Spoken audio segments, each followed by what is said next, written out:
आवाज म्यूट करा. आपण आज एक महत्वाचं एक निविदा आलेली आहे माझ्याकडे. ज्यांना जे काही NGOच्या माध्यमातून व्यवसाय करू इच्छिता किंवा ज्यांना एखाद्या फर्मच्या माध्यमातून रोजगार कसा आपल्याला जास्तीत जास्त रोजगार मिळवता येईल यासाठी एक निविदेवर आपण चर्चा करणार आहे. सर्वांना येतंय ना लक्षात मी काय म्हणतोय तर?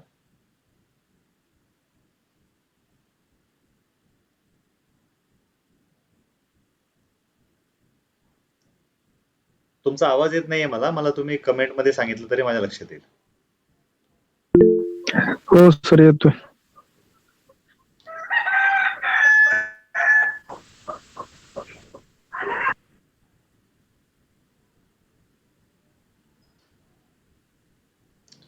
शक्यतो आपण आज पूर्णपणे जी माहिती आहे ती मी पूर्णपणे ऑनलाईनच दाखवायची असं माझं चालू आहे.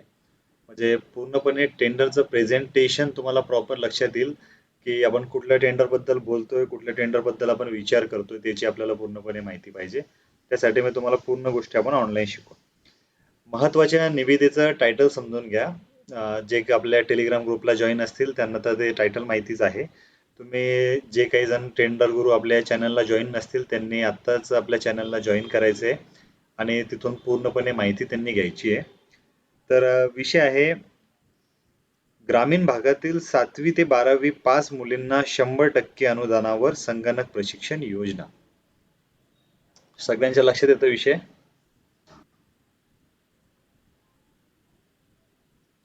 आपल्यापैकी आपण बरेच जण बघतो की ठीक आहे काही ठिकाणचं आपल्याला नॉलेज नाहीये पण व्यवसाय करण्याची इच्छा आहे पण नेचर ऑफ बिझनेस काय करायला पाहिजे कसा करायला पाहिजे याबद्दल ज्यांना काही गोष्टीचं ज्ञान अवगत नाहीये त्यांच्यासाठी तो विषय आहे की जे घर बसल्या सुद्धा चांगल्या पद्धतीने अर्निंग करू शकता. जर आपल्या इथून मधून काही महिला जर इंटरेस्टेड असतील त्यांना असं वाटतंय की नाही आपण सुद्धा काहीतरी करायला पाहिजे आपल्या माध्यमातून तर त्यांना एक 4 ते 5 प्रकारचे व्यवसाय मी तुम्हाला इथून सांगतो. त्यातून पहिला जो आहे तर तो आहे कराटे. ज्यांना शासनाच्या माध्यमातून ज्या शासनाच्या जिल्हा परिषदच्या शाळा आहे अंगणवाडी आहे तिथल्या मुला मुलींना कराटेचं प्रशिक्षण देणं. MSCIT साठी प्रत्येक आता MSCIT तुम्हाला माहिती आहे महाराष्ट्र लेवलवर पूर्णपणे MSCIT कंपल्सरी झालेली आहे. MSCITचं प्रशिक्षण सर्वांना घेणं गरजेचं झालेलं आहे आजच्या युगामध्ये तर कॉम्प्युटरला प्रत्येक गोष्ट कॉम्प्युटर शिवाय कुठलीच गोष्ट होत नाहीये. त्यामुळे MSCIT संगणक प्रशिक्षण ज्यांची MKCL ची ज्यांना मान्यता आहे किंवा ज्यांना नाहीये किंवा ज्यांना इंटरेस्ट आहे की नाही आता मला मान्यता मिळवायची आहे त्यांच्यासाठी पण तो महत्वाचा विषय आहे. दुसरा विषय आहे की सुशिक्षित बेरोजगारांबद्दल आपण बऱ्याच गोष्टी बघितल्या. टेंडर गुरु या चॅनलवर मी बऱ्याच तुम्हाला काही लिमिटेशन टाकल्या की ज्यांना काही मजूर सेवा सहकारी संस्था असतील कोणाकडे तर मजूर सेवा सहकारी संस्थेची आत्ताची लिमिट्स किती आहे. मजूर सेवा सहकारी संस्थेंना ज्यांना सहकारी संस्थेच्या माध्यमातून व्यवसाय करायचा आहे त्यांनी काय करायचं आहे आणि ज्यांना मजूर सेवा सहकारी संस्थेमध्ये काम करण्याची इच्छा आहे तर त्यांना सुद्धा त्याच्या नियम व अटी काय आहे ऑलरेडी मी त्याची लिंक दिलेली आहे. त्यापैकीच मी एक उदाहरण तुम्हाला सांगतो. झेडपी मधील जी मजूर संस्था आहे ज्यांची नोंदणीकृत आहे झेडपी मध्ये ज्यांनी आपल्या संस्थेचं नोंदणीकरण केलेलं आहे त्यांना 30 लाखापर्यंतची कामाची मुदतवाढ मिळालेली आहे. म्हणजे अगोदर 10 मध्ये तो स्लॅब होता आता तो 30 लाखांपर्यंत आलेला आहे. त्यानंतर दुसरी विषय की काही संस्थेला असं होतं की काही संस्थेला अगोदर सवलती मिळत नव्हत्या. मजूर सहकारी संस्था रजिस्ट्रेशन केली तरी आपल्याला शासनाचे कुठल्या काही स्कीम्स वगैरे आपल्याला ते ॲलोकेट होत नव्हत्या. पण आता त्याच्यामध्ये बऱ्याच गोष्टीचं त्याच्यामध्ये चेंजेस झालेले आहे. त्याच्यामध्ये नवीन गोष्टी अपडेट झालेल्या आहेत तर त्याची सुद्धा आपण आपल्या टेलिग्राम ग्रुपला माहिती दिलेली आहे. तर तुम्ही जर कोणी जॉईन नसाल आपल्या ग्रुपला तर तुम्ही जॉईन करा आणि तिथून ती माहिती कलेक्ट करा. सर्वप्रथम आपल्यापैकी मला काही जणांचे प्रश्न पाहिजे. तुम्हाला कसं आहे मला एक दुसरा विषय तुम्हाला सांगायचा आहे. त्या अगोदर जर कोणाचे काही प्रश्न असतील तर ते तुम्ही विचारा मग त्यानंतरच आपण समोरचा एक महत्वाचा टॉपिक घेणार आहे. कुणाचे काही प्रश्न असतील तर तुम्ही विचारू शकता. Hello sir. नमस्कार बोला. हॅलो सर, आता सध्या सुशिक्षित बेरोजगारची सहकारी संस्था काढता येते का? हो सुशिक्षित बेरोजगार सेवा सहकारी संस्थेचं आता सुद्धा रजिस्ट्रेशन सुरू आहे. त्याला कुठल्याही प्रकारचं बंधन नाहीये, तुम्ही करू शकता ते कुठं करता येतं सर? ते तुम्हाला उपनिबंधक मध्ये करायचं असतं. ऑलरेडी आपण आपल्या व्हिडिओमध्ये पूर्णपणे माहिती दिलेली आहे की तुम्हाला जिल्ह्याच्या कुठल्या लेवलवर जाऊन त्याचं रजिस्ट्रेशन करायचं आहे. अच्छा, ओके, धन्यवाद.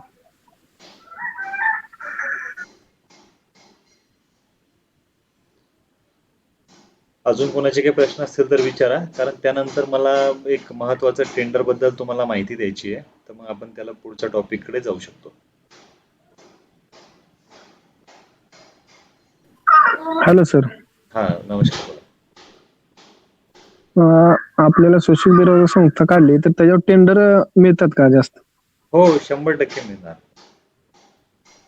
त्याचं लिमिटेशन हे काय असं मजूर संस्थेवानीच असतं का ते? नाही नाही, मजूर सहकारी संस्था वेगळं, सुशिक्षित बेरोजगार वेगळं. साधी गोष्ट आहे, त्याच्या नावामध्ये सर्व महत्वाचा अर्थ आहे. मजूर म्हणजे काय आलं? मजूर म्हणजे मजुरांसाठी असलेली संस्था, बरोबर आहे. अच्छा. आणि हा. सुशिक्षित बेरोजगार म्हणजे जे सुशिक्षित आहे, जे शिक्षित आहे, की ज्यांचं ग्रॅज्युएशन झालेलं आहे, पूर्णपणे शिक्षण झालं आहे, पण त्यांना आता कुठंतरी काम नाहीये. मग ते काय झाले, ते सुशिक्षित आहे, पण मग ते कामाच्या विना आपण काय म्हणू शकतो, ते बेरोजगार आहे. मग त्यांच्यासाठी कामाची जी काही फिल्डिंग लावतोय आपण, तर तिला म्हणतो सुशिक्षित बेरोजगार. आणि ज्यांना सुशिक्षित नाहीये, जे म्हणतात मजूर काम करू शकता, हमाल काम करू शकता, तर त्यांच्यासाठी मजूर सेवा संस्था. तर आता नवीन मजूर संस्था निघत नाहीत का? नवीन निघतात, पण आता शासनानं काय केलं, बऱ्याच त्याच्यामध्ये काळा बाजार व्हायचा. तशा तुम्ही टेलिग्राम चॅनलला जर जॉईन झाले तर ऑलरेडी त्याच्यामध्ये आपण डिटेलमध्ये माहिती दिलेली आहे की आताची लिमिटेशन का, कसं. जुनी संस्था तुम्ही घेऊ शकता, एखाद्याची जर जुनी संस्था असली तर तुम्ही त्याला कॅरी फॉरवर्ड पण करू शकता. पण शक्यतो मी तरी सजेस्ट करेल, तुम्ही शिक्षित बेरोजगाराच्या माध्यमातून जर गेले तर त्याच्यामधून तुम्ही जास्तीत जास्त व्यवसाय करू शकता. आता काय होतं, मजूर सेवा अच्छा अच्छा. सहकारी संस्थेच्या माध्यमातून जर तुम्ही करायला गेले तर फक्त मजूर मध्ये करणार काय, साफसफाईचे काम किंवा एखादा जो काही झेडपीचे मोठे मोठे प्रोजेक्ट असतात, तर त्यापैकी म्हणजे हमाल लेवलच्या ते त्यातून काम करता येतं. पण जर सुशिक्षित बेरोजगार मधून तुम्ही इंडस्ट्रियल सप्लाय करू शकता, मॅन्युफॅक्चरिंगचा मोठा प्लांट टाकू शकता, सोलारचं काम करू शकता, प्रिंटिंगचं काम करू शकता, त्याच्यामध्ये मल्टिपल तुम्ही 44 ते 45 प्रकारचे व्यवसाय करू शकता वेगवेगळे, जे की मजूर सहकारी संस्थेमध्ये शक्य आहे. अच्छा अच्छा, ठीक. तर महत्वाचा विषय तर तुम्हाला सांगितला मी. एक यशपाल कोणतरी होते ना, यशपाल जाधव, तुमचा एक प्रश्न होता, तर तुम्हाला ते सांगतो मी.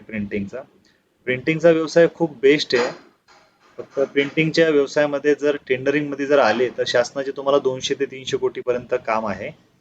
प्रिंटिंगच्या व्यवसायासोबत तुम्ही बॅनर प्रिंटिंग, त्यानंतर ऑफिशियल फॉर्म छपाई वगैरे, ऍडव्हर्टायझिंग, प्रिंट मीडिया, तर या बिझनेसला तुम्ही एकमेकांसोबत मर्ज करायचे.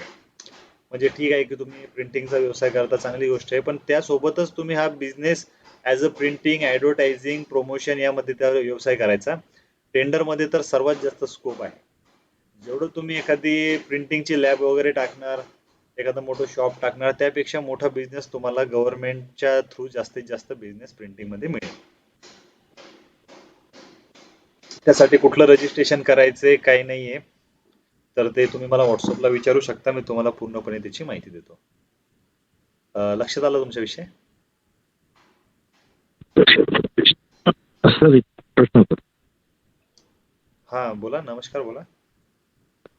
हो सर, विषय असा आहे की सुशिक्षित बेरोजगार तुमचा तुमचा तुमचा आवाज कटतोय, जर तुमचा आवाज आपल्याला जर आपण नवीन चालू केली आपण बर सुशिक्षित बेरोजगार सेवा सहकारी संस्थेला आपण आता जर नवीन चालू करतोय पण आपल्याकडे अनुभवच नाही, तर अशा पद्धतीने पण भेटू शकतात का ते अनुभव असल्यावरती? हे बघा, तुमचा 2 मिनिटं आवाज म्यूट करा. आणि यांनी प्रश्न विचारलेला बऱ्यापैकी बऱ्याच जणांच्या लक्षात आला असेल. तर मूळ प्रॉब्लेम काय असतो तुम्ही हा विषय लक्षात घ्या. बाकी काही जण जर नवीन असतील टेंडरमध्ये तर हा प्रश्न जरी छोटा असला तरी म्हणजे हा खूप टेंडरिंगच्या माध्यमातून जर म्हणलं व्यवसायाच्या माध्यमातून तर हा खूप अति महत्वाचा प्रश्न मी समजतो. कारण ठीक आहे संस्था रजिस्ट्रेशन केली पण जोपर्यंत आपण शासकीय अनुभव घेत नाही तोपर्यंत कुठल्याही प्रकारची निविदा आपल्याला मिळत नाही. असं तर बऱ्यापैकी जे काही लोक टेंडरमध्ये काम करत असतील त्यांना हा विषय माहिती आहे. मग नवीन तर संस्था रजिस्ट्रेशन केली पण मग आता अनुभव गोळा कसे करायचे, अनुभव मिळवायचे कसे, आणि अनुभव मिळाल्याशिवाय तुम्हाला मार्केटला कोणी तुम्हाला टेंडर सुद्धा तुम्हाला कॅप्चर करता येणार नाही. अशा वेळेस तुम्ही कसं टेंडर घ्यायचं किंवा काय करायचं तर त्याचे एक स्पेशल एक क्रायटेरिया तुम्हाला सांगतो. जे काम, पहिली गोष्ट तर एक महत्वाचं एक प्रोव्हिजन आहे टेंडरमध्ये की ज्या सुशिक्षित बेरोजगार सेवा सहकारी संस्था आहे त्यांना 3 लाखाच्या आतमध्ये विनानिविदा काम मिळतात. म्हणजे कुठलीही निविदा असो किंवा त्याला एक्सपिरियन्सची सुद्धा गरज नाही, त्यांना 3 लाख रुपयापर्यंत काम 100% मिळतातच. कारण तसं प्रोव्हिजनच ठेवलेलं आहे. कारण शासनाने पण विचार केला की सुशिक्षित बेरोजगारांसाठी आपण स्कीम दिली, सर्व दिली, पण ज्यावेळेस त्या सुशिक्षित बेरोजगारच्या संस्थेवाल्याला ज्यावेळेस मार्केटमध्ये ऍक्टिव्ह राहायचंय तर त्याला काम कोण देणार. तर त्यासाठी एक पण प्रोव्हिजन आहे. त्यासाठी ऑलरेडी तुम्हाला शासनाचे जे काही डिपार्टमेंट्स आहे त्या डिपार्टमेंटला तुम्हाला मर्ज होऊन त्या डिपार्टमेंटला तुम्ही मर्ज झाल्यानंतर तुम्हाला एक्सपिरियन्ससाठी, जसं आपण म्हणतो तुम्ही बऱ्याच वेळेस ऐकलं असेल की काही ठिकाणचे ऑफलाईन कोटेशन असतात. म्हणजे टेंडर आलं पण मग ते टेंडरला काय आहे ते ऑनलाईन नाही तर फक्त त्याचं कोटेशन येतं. तुम्ही जर एखाद्या युनिव्हर्सिटी असो किंवा एखादा ट्रस्ट असो त्याच्या जर ऑनलाईन वेबसाईटला जर गेले तर तिथं तुम्हाला कुठल्याही प्रकारची आवश्यकता नसताना तुम्हाला तिथं तुम्ही टेंडर भरू शकता. तुमच्याकडे IT रिटर्न नसला तरी चालतो. तुमच्याकडं त्यानंतर जे काही फायनान्शियल डॉक्युमेंट्स आहे, एक्सपिरियन्स डॉक्युमेंटेशन आहे, ते कुठल्याही प्रकारचं डॉक्युमेंट नसू द्या तरीही तुम्हाला 100% काम मिळतं तिथं. तर ते कसं मिळतं तर तुम्हाला एक छोटंसं मी उदाहरण दाखवतोय. जर तुम्हाला प्रॉपर जर डेस्कटॉप दिसला नाही तर मला फक्त तेवढं नक्कीच कळवा तुम्ही. बाकी इथपर्यंत तर लक्षात आला सर्वांच्या विषय. हो सर, लक्षात आलं. ओके, मी आता तुम्हाला काही माझा डेस्कटॉप शेअर करतो, तिथून तुम्ही सर्वजण बघा की विदाऊट अनुभव आपण टेंडर कसं घेऊ शकतो. लक्षात येते ना सर्वांच्या.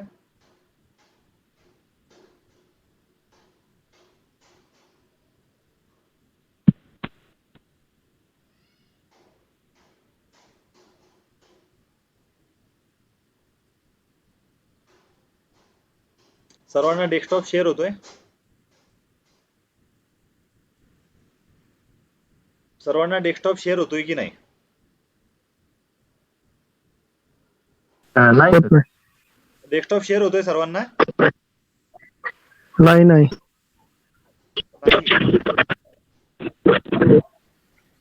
होत नाही तुम्हाला सर. स्क्रीन दिसत नाहीये टेंडरची. नाही नाही दिसतंय फक्त. नाही ना सर. एक मिनिट. स्टार्ट करू. एक मिनिट.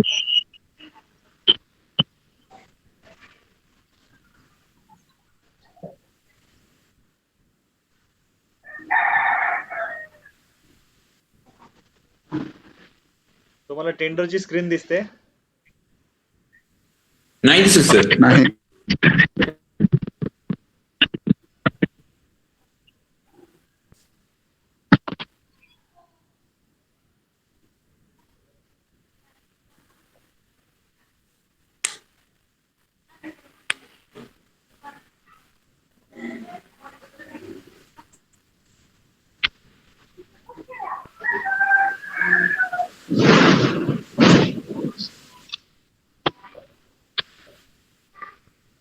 दिसते आता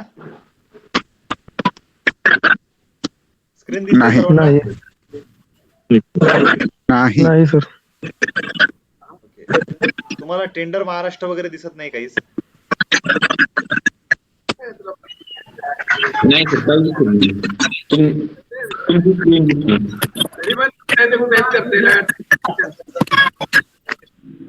माझ्याकडे ऑप्शन दाखवतोय की तुम्हाला दिसतंय असं वाटतंय. नाही सर. दिसत होतं सर.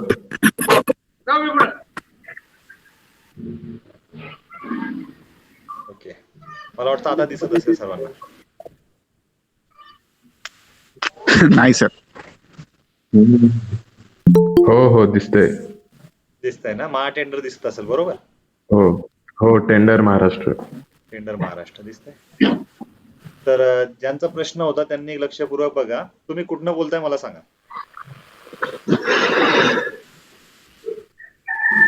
दिसत नाही सर, हं?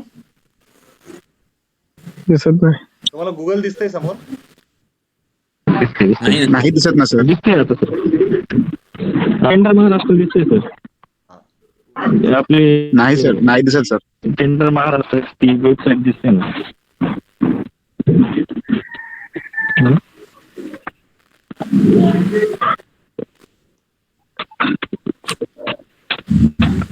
हा गुगल दिसतंय ना सर आता. हा. तुम्हाला संस्थांची वेबसाईट दिसते सर्वांना आता? आता हे काय साईबाबांचं साई साई संस्थान ट्रस्टची वेबसाईट हे दिसत असेल श्री साई तुम्हाला. संस्थान ट्रस्ट. बरोबर. हो सर. हो ओके. हो. आता सर्वांचा नाही, आता सर्वांचा माईक म्यूट करा. तर हे बघा, आता टेंडर विदाऊट अनुभव आपल्याला कसं घ्यायचंय, तर मी इथे एक ऑप्शनला जातोय, टेंडर्स कोटेशन म्हणून. टेंडर्स कोटेशनला आल्यानंतर मला इथे एक टेंडर मिळतंय. मी ते टेंडर्स डाउनलोड करतो. Quotation for notice. तिकडला आवाज म्यूट करा सर्वजण.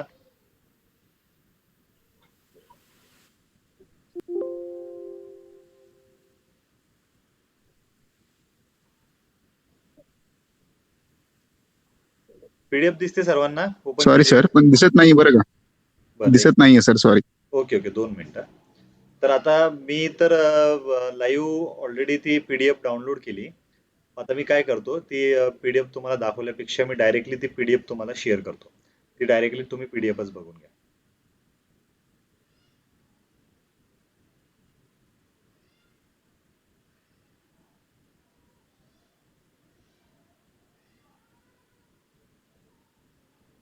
तुम्हाला दिसतंय quotation notice for purchasing HDEP pipe for CCTV department दिसते सर्वांना? हो हो. तर हे एक प्रकारचं टेंडर आहे. आणि हे टेंडर जर तुम्ही बऱ्यापैकी जर सर्वांनी वाचलं, तर तुमच्या असं लक्षात येईल की एवढं काम आहे, पण या कामाला कुठल्याही प्रकारचा एक्सपिरियन्सची आवश्यकता नाहीये. मी वाटलं तर तुम्हाला सर्वांना हे पाठवू डॉक्युमेंट्स.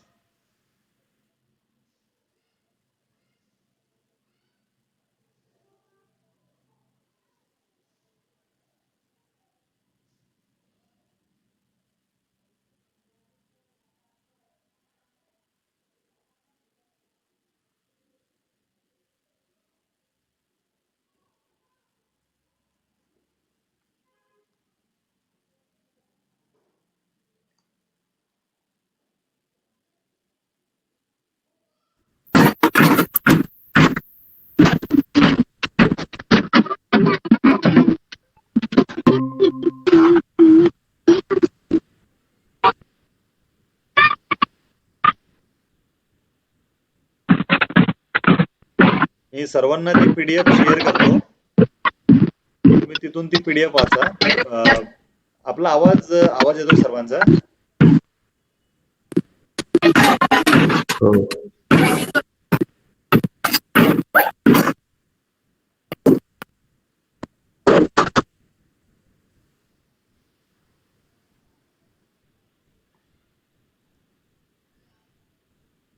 हो बोला सर.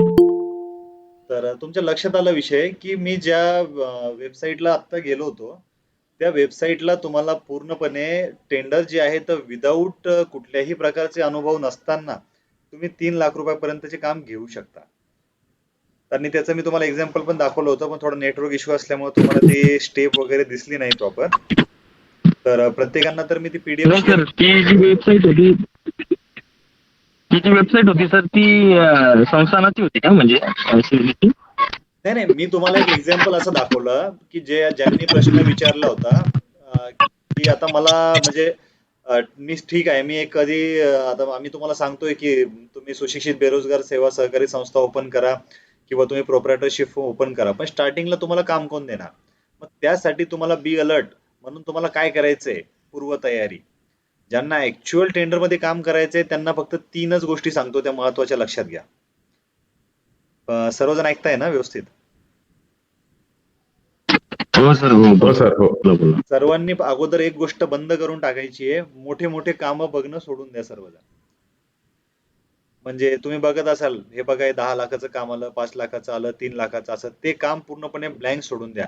ज्यांच्याकडे कुठल्याही प्रकारचे डॉक्युमेंट्स नाहीये त्यांनी असं समजायचं की ते काम आपल्यासाठी बिलकुल नाहीये. तुम्ही काय फॉलो करायचं मी तुम्हाला सांगतो. सर्व ऑथराइज साइट्स, जसं की निमशासकीय कळतंय तुम्हाला काय असतं तर? शासकीय आणि निमशासकीय. ठीक आहे, तुम्हाला कदाचित माहिती नसेल शासकीय व निमशासकीय.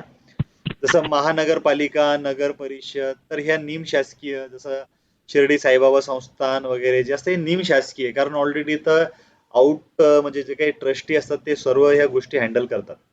तर तुम्ही काय करायचं, पूर्ण आपल्या समजा कोणी काही जण पुण्यामधून असतील, काही औरंगाबादमधून असतील, काही जालनामधून असतील किंवा काही नगरमधून असतील, तर यांनी काय करायचं, ज्या काही ज्या काही आपण म्हणू शकतो युनिव्हर्सिटी आहे, त्या युनिव्हर्सिटीच्या ऑथराइज वेबसाईटवर जायचं. तिथं तुम्हाला विदाऊट एक्सपिरियन्सचे टेंडर्स मिळतात. त्याला टेंडर्स म्हणल्यापेक्षा मी सोप्या शब्दात त्याला कोटेशन म्हणतो. तर ते कोटेशन तुम्ही भरायचे.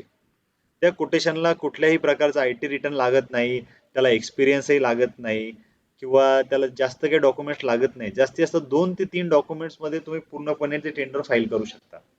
तर तुम्ही काय करायचं, ज्यांना मोठे मोठे टेंडर घ्यायचे, ज्यांचे मोठे स्वप्न आहे, त्यांना असं वाटतं की नाही मला आता पूर्ण माझं करिअर, मला गव्हर्नमेंट कॉन्ट्रॅक्टर बनायचंय, मला फक्त आता टेंडरमध्येच मला आता पूर्णपणे मला टेंडरमध्येच काम करायचंय, तर अशाने काय करायचं, तुम्ही टेंडरमध्ये काम करत असताना अगोदर जे 3 कोटेशन असतात, तर 3 कोटेशनचे जे टेंडर्स असतात ते टेंडर्स तुम्ही फॉलो करायचे.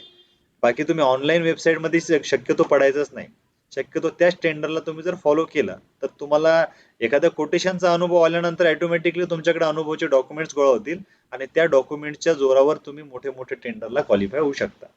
टेंडरला अनुभव मस्ट आहे असं तर कंपल्सरी नाहीये, काही टेंडरलाच आहे, पण मी 90% तर सांगतो अनुभवाशिवाय तुम्ही कुठल्याही प्रकारचं टेंडर घेऊ शकत नाही. इथपर्यंत लक्षात आलं तुमच्या? हो सर. तर अनुभव आपल्याला खूप महत्वाचा आहे, अनुभव खूपच गरजेचा आहे. अनुभवाशिवाय तर आपण पुढची स्टेप कुठलीही करू शकत नाही. हो सर. त्यामुळे अनुभवावर सर्वात जास्त भर द्यायचा आहे. आणि ज्यांना वाटतंय की नाही ठीक आहे की तेही माझ्याकडनं होत नाही, मग अशाने काय करायचं, तर अशांनी आवश्यक आपले 3 IT रिटर्न बनवायचे.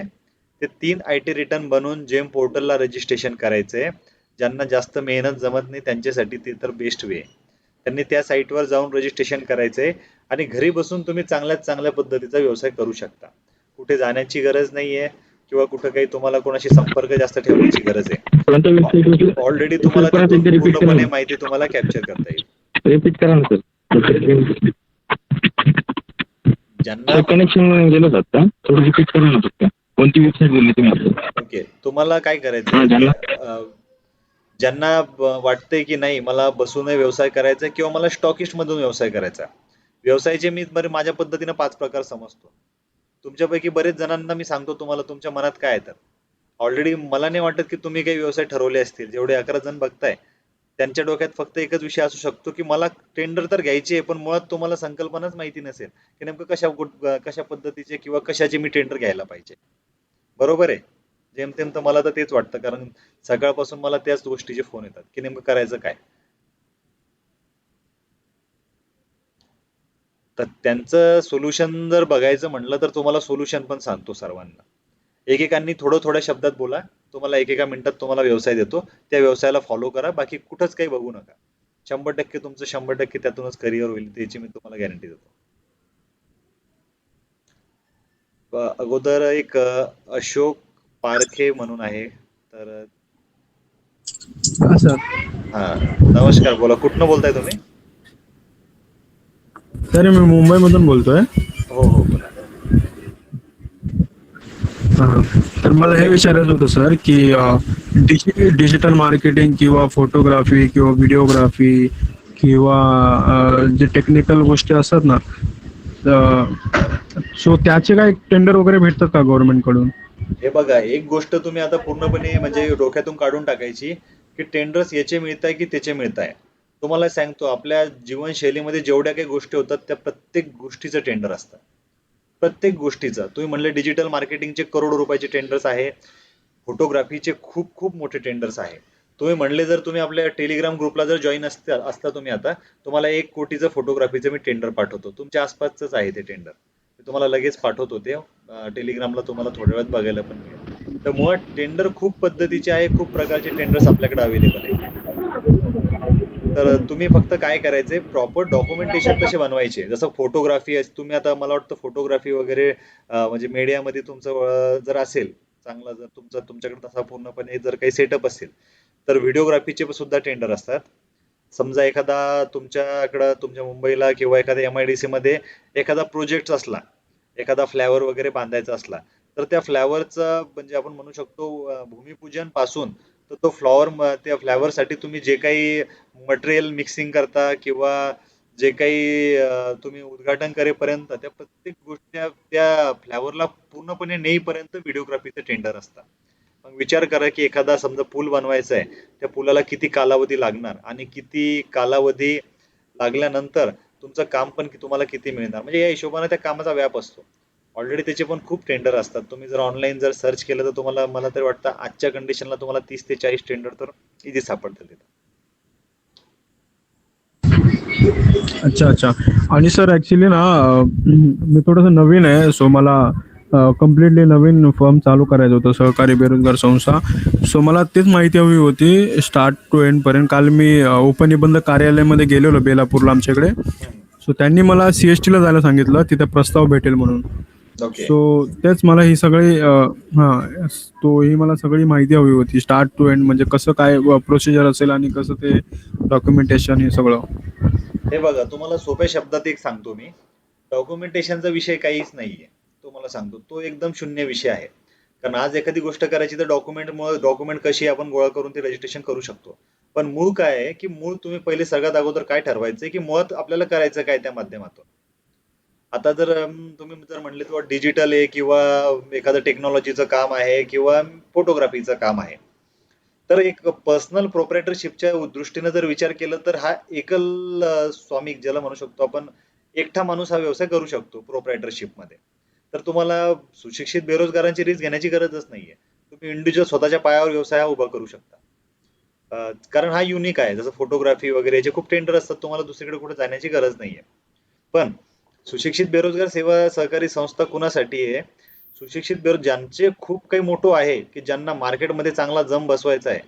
ज्यांना क्राऊड बेस्ड बिझनेस करण्यामध्ये इच्छा आहे जसं हाऊसकीपिंगचे कामं, सर्व्हिस रिलेटेड, मोठे मोठे सेल्स रिलेटेड तर अशांनाच मी सजेस्ट करतो की तुम्ही संस्थेच्या माध्यमातून जा. मला तरी वाटतं संस्थेच्या याच्यामधून गेल्यापेक्षा तुम्ही प्रोप्रायटरशिपवर तो चांगला व्यवसाय करू शकता. त्यासाठी तुम्हाला बेस म्हणून IT रिटर्न तुमचे फायनान्शियली डॉक्युमेंट स्ट्रॉंग असले तर तुम्ही तिथून जास्तीत जास्त करू शकता. अच्छा. तो सर प्रोप्रायटरशिप मधून असं गव्हर्नमेंटचं जसं बेरोजगारी संस्थेला जसं सपोर्ट असतो, तर प्रोप्रायटर फर्मला पण असतो का असं काम देण्यापासून ते सगळ्या गोष्टी? हे बघा त्याच्यामधून आता कॅटेगरीचे वेगवेगळे स्लॅब पडलेले आहे. पण शक्यतो सबसिडीचा जर विचार नाही केला उदाहरण तर तुम्ही तुमच्या फायनान्शियल कॅपॅसिटी प्लस तुमचा मार्केटमधला अनुभव हाच तुम्हाला मोठं करतो. पण कधी काय होतं की पैसा आहे पण पैशाला युटिलाइज कसं करायचं याची माहिती नाहीये. मग अशांनी काय करायचं सुशिक्षित बेरोजगाराकडे जायचं. कारण सुशिक्षित बेरोजगाराकडे जर थोडा पैसा उचला तर तुम्हाला कामाची लिंक लागते. त्यासाठी बेरोजगार संस्था आहे. पुन्हा दुसरी गोष्ट काय आहे की ज्यांचा ऑलरेडी सेटअप आहे उदाहरण मी असं समजतो की तुमचा एक फोटो स्टुडिओ आहे. पण ऑलरेडी काय झालं 50% तुमच्याकडे सेटअप असल्यामुळे तुम्हाला जास्त जास्त अर्निंग करायचं तुम्हाला जास्त अवघड जाणार नाही. कारण ऑलरेडी तुमचा प्युअर सेटअप आहे. सुशिक्षित बेरोजगार लोक का वळतात की त्यांचा सेटअपच नसतो. मग त्यांना सुरुवातीलाच काहीतरी चांगलं करायचं तर तो सर्वात मोठा शॉर्टकट आहे सुशिक्षित बेरोजगार. कारण तिथून काय होतंय शासनही सबसिडी देतोय की बाबा चला हा बेरोजगार आहे याला आता रोजगार प्राप्त करण्यासाठी मोठ्या मोठ्या टेंडर्स त्याला अपॉर्च्युनिटी मिळते. तर त्यासाठी ते संस्थेकडे जायचं आपण. हे तुम्ही ठरवायचं की नेमकं मी कुठून म्हणजे माझ्या व्यवसायाचा कल मला कसा करायचा आहे. तुमच्या शेवटी प्रोजेक्टवरच हा विषय डिपेंड असतो. असं नाहीये की बरं सगळेजण रजिस्ट्रेशन करताय म्हणून आपण हे करायचं तर तसातला हा व्यवसाय होत नाहीये. मुळात मी तरी गॅरंटी सांगतो की तुम्ही स्वतः प्रोप्रायटरशिपवरही करू शकता. काही अडचण नाहीये. आणि बेरोजगार संस्था कशासाठी आहे मूळ समजून घ्या. ज्यांना प्रोजेक्ट लेवलचे कामं, हाऊसकीपिंग आहे, मॅन पॉवर आहे, की ज्यांना ज्यांच्या बिझनेसचा क्राऊड खूप मोठा आहे. जसं फोटोग्राफी आहे, हे खूप छोटे-छोटे सर्व्हिस बिझनेस आहे. त्याची व्हॅल्युएशन टेंडरच्या हिशोबानं तर खूप मोठी-मोठी आहे. पण मग याला तुम्हाला जर सपोर्टेड जर बिझनेस अजून तुम्हाला पाहिजे असेल, जसं तुम्ही फोटोग्राफी करा, प्रिंटिंग करा, त्यानंतर तुम्हाला अजून देतो तुम्ही ॲडव्हर्टायझिंग एजन्सी उभारा. असे जर तुमचे 7-8 बिझनेसचा जर तुमचा प्रोजेक्ट असेल, तरच तुम्ही सुशिक्षित बेरोजगार रजिस्ट्रेशन करा. पर युनिक एका व्यवसायासाठी तुम्हाला ते करणं मला तरी वाटतं ते चुकीचं राहील. कारण ऑलरेडी 12 जणांची मालकी राहील तुमच्या संस्थेमध्ये.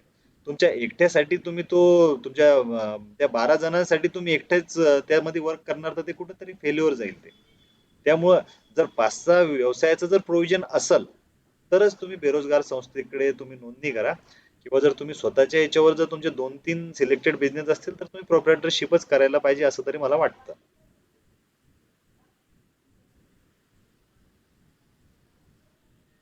अच्छा सर. सर माझं असं फोटोग्राफीचं वगैरे काही नाही आहे स्टुडिओ वगैरे. जस्ट मी इन्फॉर्मेशनसाठी विचारलं. एक माझा फ्रेंड होता, तो असं करतो व्हिडिओग्राफी वगैरे. बरं. सो मला तर बेरोजगार संस्थाचं हे करायचे. जस्ट तुम्हाला जस्ट विचारलं मी की ह्यामध्ये पण काय असं होतं का? नाही नाही होतं. बेरोजगार संस्थेमध्ये ऑलरेडी प्रोव्हिजन खूप आहे. तुम्ही खूप चांगले चांगले बिझनेस तिथून करू शकता. तर अशा वेळेस काय करायचं, एक 12 ते 15 बिझनेसची यादी तुम्ही मला व्हॉट्सअपला टाकायची आहे. त्यामधून त्या बिझनेसला कशा मार्केटमध्ये अपॉर्च्युनिटी आहे याचा मी एक स्पेशल एक चार्ट बनवलेला आहे माझ्याकडं. तो चार्टनुसार मी तुम्हाला व्यवसाय सजेस्ट करतो. त्या व्यवसायाला तुम्ही फॉलो करा, चांगला बिझनेस आहे. पण मला तुमची महत्त्वाची एक गोष्ट सांगा, फायनान्शियलची तुमची तयारी किती आहे आणि मार्केटमध्ये बेस असून तुमची काम करण्याची किती तयारी आहे. त्यावरच तुम्हाला मी सांगतो की तुम्ही त्या बिझनेसमध्ये उतरायला पाहिजे.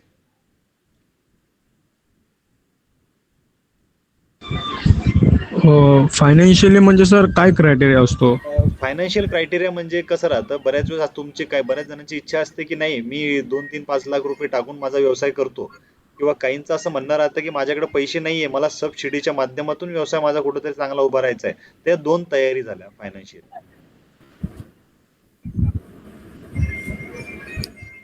अच्छा. सर तो सेकंड वालाच पर्याय व्यवस्थित राहील. सबसिडीच्या माध्यमातून गव्हर्नमेंटचा प्रोजेक्ट घेऊन हा पर्याय. अशा वेळेस काय करायचं, जे सबसिडीचे जे टेंडर असतात त्याला शक्यतो फॉलो करायचा. शक्यतो आता तुम्ही बघा, जर ठीक आहे तुम्ही फोटोग्राफीचं उदाहरणार्थ टेंडरचा विचार केला, पण तुम्हाला एखादा तुमच्या नशिबानं तुम्हाला एखादं टेंडर पण मिळालं, पण उद्या त्या टेंडरला कम्प्लीट करण्यासाठी तुम्हाला किती खर्च येईल स्टार्टिंगला. कारण टेंडरचे काम हे नुसते थर्ड पार्टी थ्रू चालत नसतात, ही पण गोष्ट लक्षात घ्या. वेळेवर त्या व्यक्तीनं जर नाही काम केलं तर तुम्हाला ते काम पूर्णपणे करायचं असतं. तर ही एक खबरदारी असते निविदेची. वेळेवर तुम्ही ऍक्च्युअल तर तुम्ही निविदेमध्ये जर काम केलं नाही तर खूप वेगवेगळे अनुभव येतात. वेळेवर समोरचा पार्टीवाला काम करतो किंवा नाही. तर या सगळ्या गोष्टी बघायच्या असतात. जर पूर्णपणे सेटअप असला तर त्या व्यवसायामध्ये उतरायला कुठेतरी अडचण नाहीये. शक्यतो थर्ड पार्टी दुसऱ्या-तिसऱ्या माणसाच्या भरोश्यावर हा व्यवसाय कधीच करायचा नाही. हे टेंडर आहे. टेंडरचं काम जे आहे तर कमीत कमी 50% तुमच्याकडे कुठेतरी त्याचा बॅकअप पाहिजे. त्यानंतरच तुम्ही ते टेंडरला पुढं त्याला कॅप्चर करू शकता, त्याला कॅच करू शकता. ही पण गोष्ट तुम्हाला लक्षात घ्यायची. बरोबर सर. आणि सर हे मला विचारायचं होतं की तो प्रस्ताव वगैरे मला पाहिजे होता. मुंबईमधून करतोय मी जिल्हा लेवलचं. सो ते कसं काय म्हणजे? मुंबईला आपले ऑलरेडी एक 2 ते 3 ठिकाणी क्लायंट्स आहे. त्यांना ऑलरेडी आम्ही औरंगाबादवरनं प्रस्ताव पाठवलेले. तर त्याचे फाईल्स वगैरे असतात, त्याचा खूप काही मोठा सेटअप आहे. पण ऑलरेडी जर तुमच्याकडे लॅपटॉप वगैरे जर असेल तर तुम्ही घर बसल्या ते ऍप्लिकेशन करा, म्हणजे तुमचे पैसेही वाचतील आणि कमी पैशात तुमचं रजिस्ट्रेशन होईल. तर त्याकडे तुम्ही शक्यतो बघा. चालेल सर, चालेल. आणि त्यांचा त्या व्यक्तींचा कॉन्टॅक्ट भेटू शकतो का, म्हणजे जवळच्या जवळ तुम्ही मुंबईमध्ये मला त्यांच्याशी मी असं बोलून थोडंसं तुम्ही मला व्हॉट्सअपला मेसेज करा, मी तुम्हाला त्यांचा नंबर सुद्धा पाठवतो आणि तुम्ही कॉन्टॅक्ट करून ते रजिस्ट्रेशन करण्याचं बघा. चालेल सर, चालेल सर. ओके सर, चालेल. तुमच्या व्यवसायाबद्दल तर आता तुम्हाला कुठली अनिश्चितता नाही आहे ना सध्या तरी? हॅलो. आता तुम्हाला बऱ्यापैकी लक्षात नाही, आलं. व्यवसायाबद्दल तर नाही आहे सर. हां सर, बऱ्यापैकी आलं लक्षात. फक्त मला एकदा रजिस्ट्रेशन करायचं आणि ती प्रोसेस एकदा जाणून घ्यायची होती मला, की काय प्रोसेस असतं आणि काय सगळं. सो तेच त्यांचा जर कॉन्टॅक्ट भेटला मुंबईमध्ये जर कॉन्टॅक्ट भेटला तर तिथे पर्सनल थोडंसं बोलून घेईल मी त्यांच्याशी सगळ्या गोष्टी. नाही नाही चालेल, कॉन्टॅक्ट तर तुम्हाला पाठवतो. आणि जर तुम्ही आपल्या फक्त टेंडर गुरु या टेलिग्राम चॅनलला नुसतं तुम्ही जॉईनही केलं तर तुम्हाला बऱ्यापैकी असे काही टेंडर्स मिळतील की त्याला अनुभवाची गरज नाहीये, तुम्हाला डायरेक्टली तिथून काम सुद्धा मिळेल. हो सर, मी ऍड आहे आपल्या चॅनलला. अजून आपला एक फ्युचर प्लॅन आहे तुमच्या, म्हणजे 1-2 मिनिटं सर्वांचा आवाज म्यूट करा. जे काही आपले काही सदस्य आहे, जे काही आपल्या टेंडर गुरु या टेलिग्राम चॅनलला जॉईन आहे, त्यांच्यासाठी मी असं एक प्रोव्हिजन आहे माझ्याकडं. मी तुम्हाला काही 130 कंपन्यांचे वेंडरशिपचे मी सर्वांना फॉर्म पाठवतो. त्यांनी काय करायचं, ते डॉक्युमेंट्स वगैरे टोटल फाईल करून त्या दिवशीचे तुम्हाला मीटिंगच्या डेट्स देतो, तिथं तुम्ही अवेलेबल असायचं आहे. पण ज्यांचे डॉक्युमेंट्स प्रॉपर पूर्ण असतील त्यांनीच तिथं अप्लाय करा, कारण तुम्ही भलतेच डॉक्युमेंट भरणार नंतर तिकडनं अडचण येणार, असं करू नका. तर प्रत्येकाने काय करायचं, तुम्हाला काही कंपन्यांचे मी वेंडर्स बनवून देतो. त्या वेंडर्स बनवल्यानंतर माझी जिम्मेदारी फक्त एवढी आहे की मी तुम्हाला फक्त वेंडर बनवून देईल. बाकीचे जे समोरची जी प्रोसिजर आहे, तिथले डॉक्युमेंटेशन, तुमचे रेट्स किंवा तुमच्या कॅटेगरीमधून तुम्हाला स्पॉट साईटवर काय काम करायचंय, तर हे पूर्णपणे गोष्टी तुम्हाला वैयक्तिक करायच्या, या गोष्टी लक्षात घ्या. तर बाकीच्यांना ती अपॉर्च्युनिटी आपल्या माध्यमातून मिळून जाईल. सर त्याला पण अनुभवाची गरज आहे का? नाही, गरज नाही. वेंडर, एक गोष्ट लक्षात घ्या, जिथं वेंडर रजिस्ट्रेशन असतं तिथं कुठल्याही प्रकारची अनुभवाची गरज नसते. बर बर, ठीक आहे, चालेल सर, तुम्ही लवकरात लवकर पाठवा. हो, पण अगोदर तुमचे सर्वांचे डॉक्युमेंट्स रेडी करून घ्या. सर डॉक्युमेंटची लिस्ट पण पाठवा तुम्ही, आम्ही डॉक्युमेंट तयार करतो सर. चालेल. काही जणांना व्यवसायाबद्दल तर थोडी अनिश्चितता असेल, तर खूप काही चांगले चांगले व्यवसाय आहे सध्या तरी. आता हे वर्ष संपतंय आता 2-3 महिन्यानंतर. तर सर्वांनी लक्षात घ्या, आता शासनाचे चांगले चांगले टेंडर्स येतील. नवीन लोक जॉईन झाल्यापेक्षा आपल्यापैकीच काही जण जर जॉईन झाले तर तुमचा व्यवसाय इथून सुद्धा सुरू होईल. कित्येक असे टेंडर्स आहे की त्याला अनुभवाची गरज नाहीये, फक्त IT रिटर्न लावायचे आणि तुमचे शॉपॅक लायसन वगैरे लावून तुम्ही चांगल्या चांगल्या पद्धतीचे कामाला अप्लाय करू शकता, बीड करू शकता. तर त्या टेंडरला तुम्हाला बघताही आलं पाहिजे, त्याला फॉलो करता आलं पाहिजे. आणि जे काही कोणी आपण न्यूजपेपर वगैरे तुम्ही वाचत असाल तर प्रत्येक न्यूजपेपरला डेली टेंडर असतात. तर ते टेंडर आपल्यासाठी आहे की नाही याची खात्री करून घ्यायची, त्याच्याबद्दल जास्तीत जास्त माहिती कलेक्ट करायची. आपल्या टेलिग्राम चॅनलला जॉईन करून तुम्ही तिथून सुद्धा जास्तीत जास्त माहिती कलेक्ट करून त्या टेंडरला फॉलो करायचे. मी जेही तुम्हाला टेंडर देतो त्याला तुम्ही टेंडरला पूर्णपणे वाचायचे. काही टेंडर मी तुम्हाला जुन्या डेटचे मुद्दाम टाकतो, जेणेकरून तुमचा त्या कॅटेगरीबद्दल, त्या व्यवसायाबद्दल, त्या टेंडरबद्दल तुमचा जास्तीत जास्त अनुभव वाढला पाहिजे. त्यासाठी मी तुम्हाला जुने सुद्धा टेंडर तिथे टाकत असतो.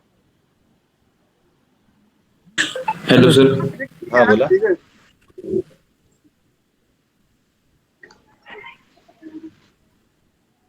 हॅलो हा बोला बोला. सर, मी काय म्हणतो माहिती आहे का, आपल्याकडं 15 लाखची इन्व्हेस्टमेंट आपण करू शकतो, व त्यासाठी सुशिक्षित बेरोजगार संस्था काढलेली बरी का प्रॉपर्टरशिप? 15 लाख जर तुमच्याकडे असेल तर तुम्हाला दुसऱ्याच्या कोणाची मदतीची तरी गरज नाही, म्हणजे मी वैयक्तिक समजतो मुळात. हा. शक्यतो अशा वेळेस काय करायचं की ज्यांच्याकडे फायनान्शियल कॅपिटल नाहीये त्यावेळेस आपण काय म्हणतो, एकमेकांचा ग्रुप आपल्याला एकमेकांना मदत करतो, बरोबर आहे. पण मुळात जर तुमच्याकडे 15 लाख रुपये असतील तर तुम्ही काय करायचं, स्वतःकडे शक्यतो तुमचा कल जास्त वाढवायचा आहे. अच्छा त्यासाठी सर, आपल्याकडे तुम्हाला IT रिटर्न भरायचे.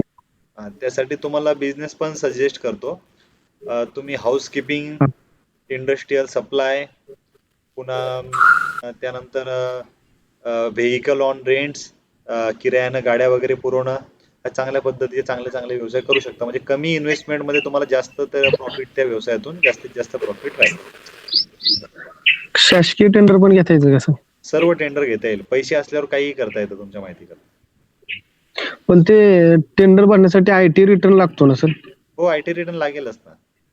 हे बघा, तुमच्याकडे किती पैसे आहे किंवा काय आहे याला जास्त महत्व नाहीये, मुळात तुमचे डॉक्युमेंट्स काय आहे याला सर्वजण बघतात, ही पण गोष्ट लक्षात घ्या. मग सर, कुठलेही टेंडर भरताना किती वर्षाचा IT रिटर्न मागतात ते? 3 वर्षाचा मस्ट आहे. 1 वर्षाचा असला तरी चालेल, पण शक्यतो 3 वर्षाचा असलेला कधीही चांगलं. अच्छा. Hello sir. 1 वर्षाचा IT रिटर्न आहे ना सर? 1 वर्षाचाही असू द्या, काही अडचण नाहीये. 1 वर्षामध्ये सुद्धा चांगले टेंडर मी घेऊ शकतो आपण. बरं. आणि असं तर नाहीये नाही, म्हणजे आपल्याला कसं तुम्हाला जर तुमच्या स्वतःच्या नावावर जर काम घेता येत नसेल किंवा तुम्हाला काम मिळत नसेल, तर अशा वेळेस काय करायचं, शक्यतो सब कॉन्ट्रॅक्टर म्हणून सुद्धा तुम्ही काम करू शकता. दुसऱ्याच्या कॉन्ट्रॅक्ट ह्याच्यावर काय? तुमच्यापैकी अजून एक तुम्हाला एक एक बिझनेस ऑपॉर्च्युनिटी सांगतो. हा. तुम्ही BSNL ची लाईन बघितली असेल, जी आपण अंडरग्राऊंड लाईन करतात बघा लोक, BSNL वगैरे. हो हो हो. तर तिला एक लॅन केबलला एक मशीन असते बघा, ती इकडनं टाकल्यानंतर तिकडनं तो तो वायर जातो बघा, हा, पाईप मधून. पाईप मधून. तर आपल्याकडे एक प्रोजेक्ट आलेला आहे नाशिकला, आपले एक मित्र आहे. तर हा. कुणी असतील तर मग त्यांनी संपर्क साधा, मी त्यांचा तुमचा कॉन्टॅक्ट करून देईल. तेवढंच तुम्हाला इन्कम हो, जनरेट चालेल होईल. ना सब सर. कॉन्ट्रॅक्ट देण्यात इच्छुक आहे.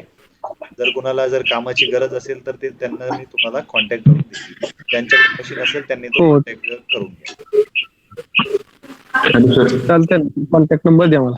हो हो, पण मशीन तुमच्याकडे कन्फर्म असेल तरच त्यांना कॉन्टॅक्ट करा. हो हो हो.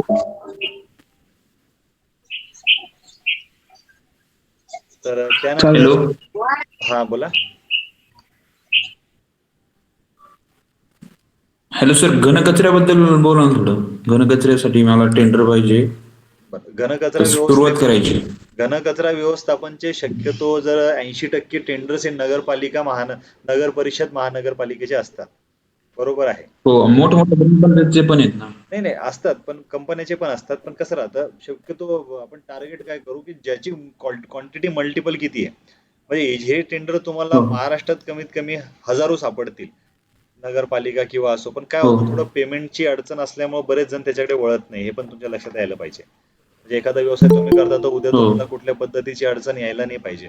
व्यवसाय असा करायचा की जेणेकरून तुमची जी काही इन्व्हेस्टमेंट होईल तर ती इन्व्हेस्टमेंट प्रॉपर झाली पाहिजे, कुठंच तुम्हाला अडचण यायला नाही पाहिजे. अच्छा.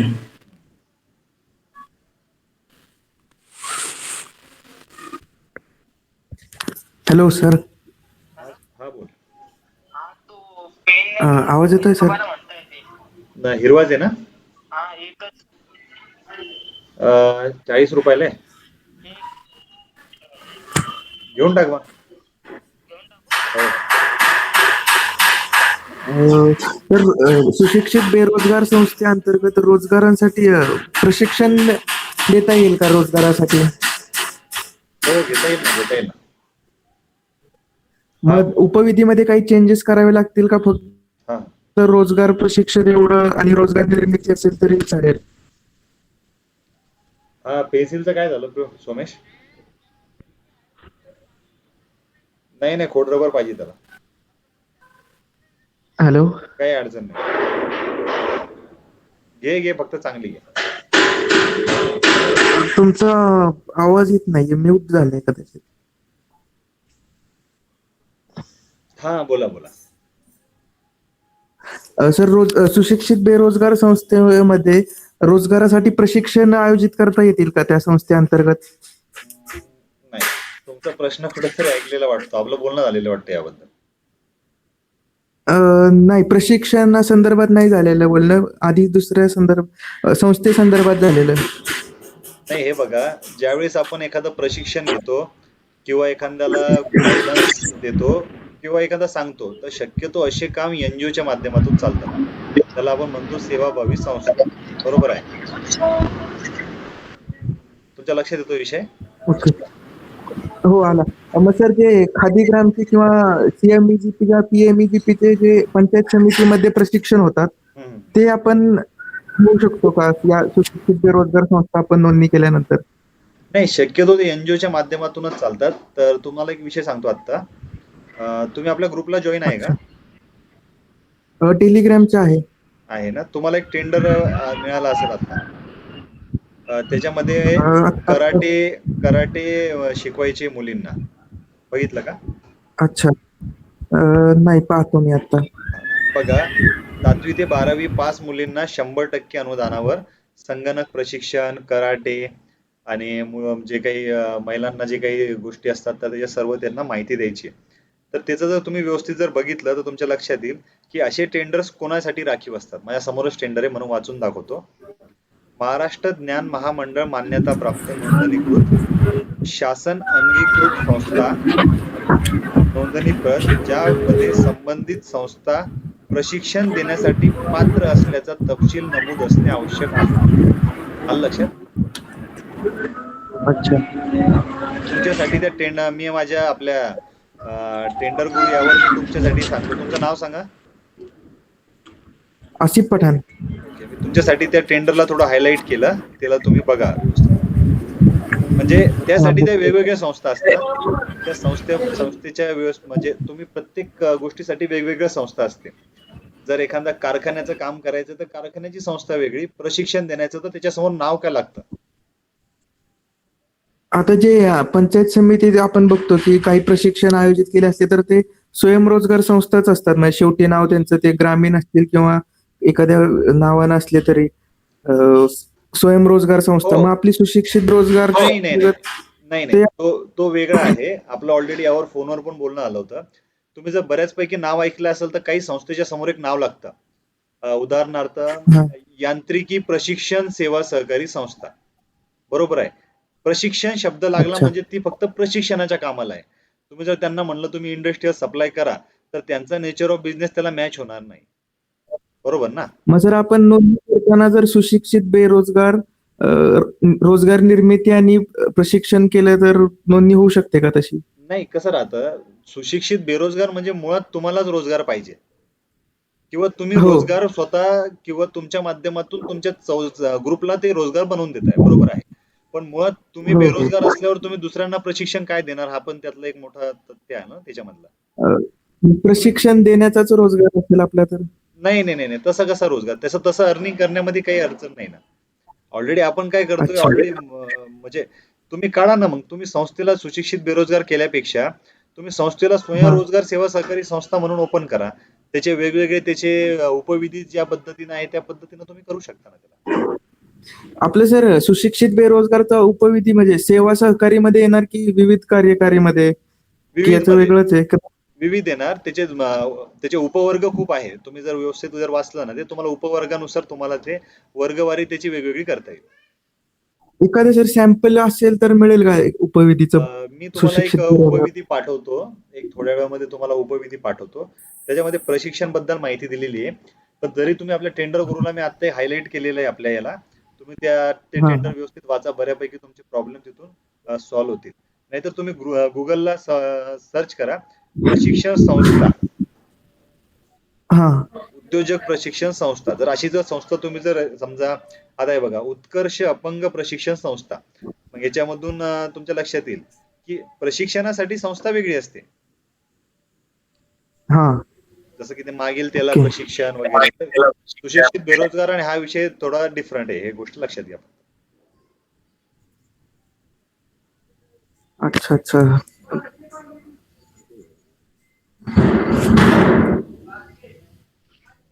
चालेल सर, बघतो मी ते टेंडर चेक करतो आणि उपविधीचं सॅम्पल जर मिळालं तर म्हणजे सोपं पडेल अजून. चालेल ना. तरी तुम्हाला काय केलं मी, तुम्ही काय करा, पुणे म्युनिसिपल कॉर्पोरेशनच्या वेबसाईटला जा. तिथं तुम्हाला हा. व्यवसाय प्रशिक्षण संस्था म्हणून बऱ्याच संस्थेचे नाव दिसतील. त्या संस्थेच्या नावावरून तुमच्या लक्षात येईल की सेवाभावी आहे की सेवा सहकारी आहे. बरोबर आहे. ओके. तुम्ही ती माहिती कलेक्ट करून घ्या. जसं सुशिक्षित बेरोजगार Hello, sir. संस्था नोंदणी करून रोजगार निर्मिती करतो तसंच आपण प्रशिक्षणचं रोजगार ते पण रोजगार निर्मितीच झाली ना थोडक्यात? नाही नाही, आहे, पण ते शक्यतो त्याच्यामधून ते होत नाही. अच्छा. ओके. चालेल सर, आभारी. Hello sir. हा, नमस्कार, बोला. हॅलो हा, बोला बोला. सर, आता विविध कार्यकारी सोसायटीचा निघते का आता हो सर? विविध कार्यकारी मधून सुद्धा तुम्हाला तुमचा नेचर ऑफ बिझनेस प्रूव्ह करावा लागतो. म्हणजे तुम्हाला सांगायचं म्हटलं, जर समजा तुम्हाला औद्योगिक सेवा सहकारी संस्था काढायची आहे तर ज्यावेळेस त्याचा औद्योगिक म्हणून त्याचा उल्लेख होतो तर तुमचं तिथलं खालचं कार्य बदलतं. मग बरेच जण काय करतात की उदाहरण समजा XYZ सुशिक्षित बेरोजगार सेवा सहकारी संस्था, मुळात याच्यामध्ये कुठल्याही व्यवसायाचा उल्लेख नसल्यामुळे मग त्याला आपण उपवर्ग त्याचा काय करतो, विविध विविध कामाची संस्था. मग त्यापैकी त्यासाठीच आपण म्हणतो की 43 ते 44 जणांना 43 त्या पद्धतीचे व्यवसाय आपण तिथून करू शकतो, असा त्याचा अर्थ होतो. नाही, मी काय म्हणतोय, विविध कार्यकारी सहकारी सेवा सोसायटी म्हणून असते, ते निघतं का? नाही नाही, विविध विविध काय पाहिजे तुम्हाला? ते आपले म्हणजे आता कसं गावागावात नसतात का विविध कार्यकारी सोसायटी बघा, ते कर्ज वाटप हे होते ते. नाही नाही नाही, तो विषय वेगळा आहे. तो विषय वेगळा आहे. मुळात तुमच्या व्यवसायावर डिपेंड आहे तो विविध कार्यकाळ. त्याच्यामध्ये लिहिलेलं असतं ना खाली, संस्थेचं सर्टिफिकेट बघितलं का तुम्ही? हा हा हा. एखाद्या संस्थेचं सर्टिफिकेट बघितलं का तुम्ही कसं असतं? नाही, संस्थेचं सर्टिफिकेट नाही बघितलं काय. एखाद्या संस्थेचं सर्टिफिकेट तुम्ही बघा, त्याच्यावर काय लिहिलेलं असतं बघा, कार्यकारीचं. त्यामध्ये पूर्णपणे डिटेल लिहिलेली असते. 1-2 मिनिट थांबा, माझ्या समोर एक सर्टिफिकेट घेतलं. हे बघा, त्या संस्थेमध्ये लिहिलेलं असतं, समजा उदाहरणार्थ बेरोजगार नागरिक सेवा सहकारी संस्था, बरोबर. त्यानंतर त्याचे वर्गीकरण विचारतात. तर वर्गीकरण मध्ये असतं सर्वसाधारण आणि उपवर्गीकरण असतं इतर. तर हे तुमच्या वरचे जे नाव देतात त्याच्यावरती डिपेंड असतं. तुम्ही वैयक्तिक विविध वगैरे घेतलं तर त्याला त्याचा कुठला तरी त्याला मायनस द्यावं लागेल ना, की आपण कशासाठी करतोय किंवा काय करतोय. हॅलो, हा सर, आवाज म्यूट झाला तुमचा. हॅलो,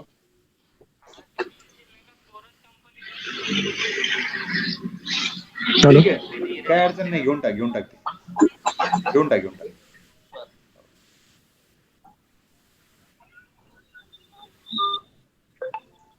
तर अजून कोणाचे काही प्रश्न असतील तर विचारा, कारण एक महत्वाचा विषय तो तर सांगायचा राहिला, तो तर बाकीच राहिला आपला विषय. सर, एक प्रश्न होता.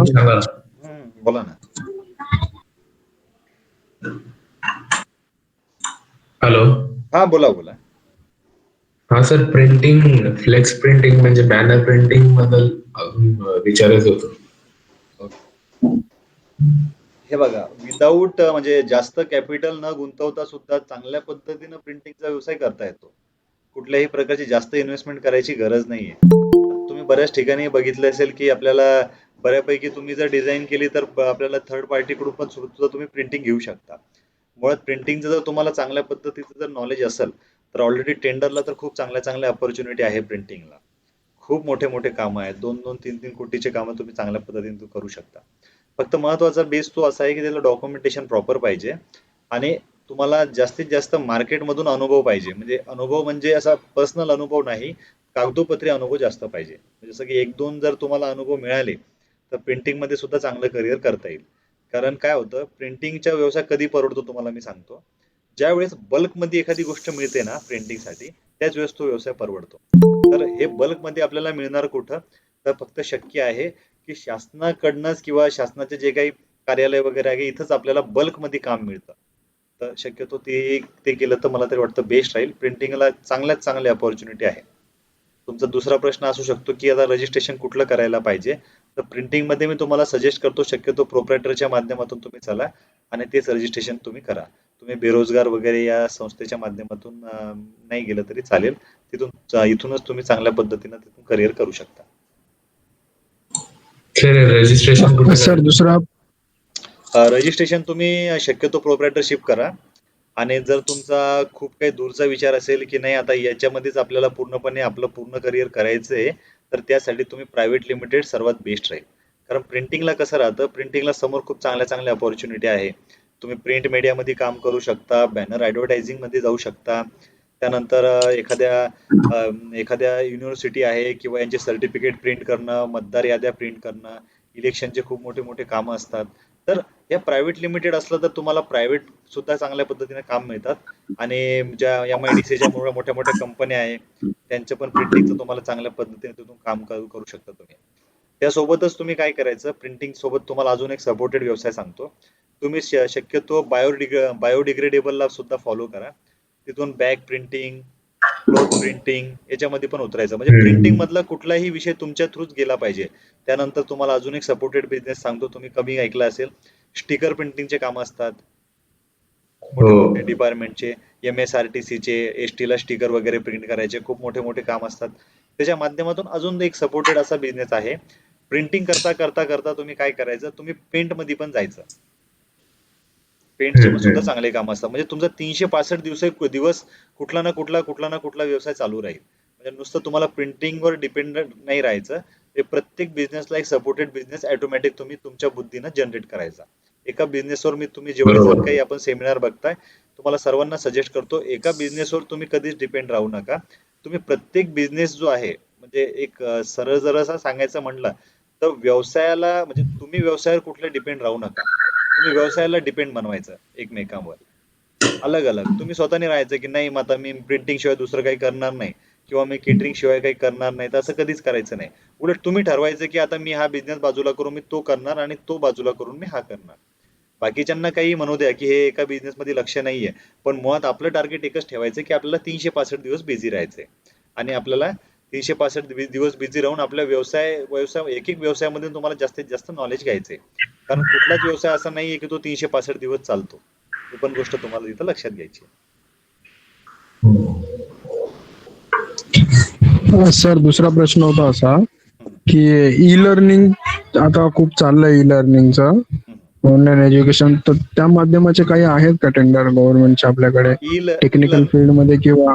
ओके, ई लर्निंग आलं माझ्या लक्षात. ई लर्निंग मधून तुम्हाला एकच सांगतो, मध्यंतरी कोरोनाचा जो काय पॅन्डेमिक होता, तर कोरोनाच्या पॅन्डेमिकच्या अगोदर सुद्धा ई लर्निंगचे क्लासेसचं प्रोव्हिजन होतं शासनाचं. तर त्याच्या LED वॉल वगैरे बसवणं किंवा जे काही डिजिटल स्कूल्स ऐकले असेल तुम्ही, डिजिटल स्कूल्सचे वगैरे इन्स्टॉलेशन, सॉफ्टवेअर, त्यानंतर जे काही त्याचे इक्विपमेंट्स होते, टॅब वगैरे, तर ऑलरेडी त्याचे शासनाचे बरेच टेंडर असतात, अजून पण आहे आणि भविष्यात सुद्धा येत राहील. कारण आता शासनामधून जिल्हा परिषद असो, आता जो काही आपण आपल्या एज मध्ये जो फळा बघायचो शाळेमध्ये, तर तो कुठेतरी आता बंद होणार आणि सर्व हे टेक्नॉलॉजीच सर्व गोष्टी राहणार आहे. मग ज्यांना CCTV, केबलिंग, जे काही मल्टीमीडिया डिव्हाइसेस मध्ये ज्याचा इंटरेस्ट आहे, त्याला आपण म्हणू शकतो सोप्या भाषेमध्ये, ज्यांना इम्पोर्ट एक्सपोर्ट मध्ये इंटरेस्टेड आहे, त्यांनी या बिझनेसकडे वळायचंय. AC सप्लाय करणं, कूलर सप्लाय करणं, ई लर्निंगचे डिव्हाइसेस सप्लाय करणं, म्हणजे तुम्हाला सपोर्टेड बिझनेस सांगतो. त्याला सुद्धा चांगला मार्केटला वेटेज आहे, सोलार इक्विपमेंट सोडून.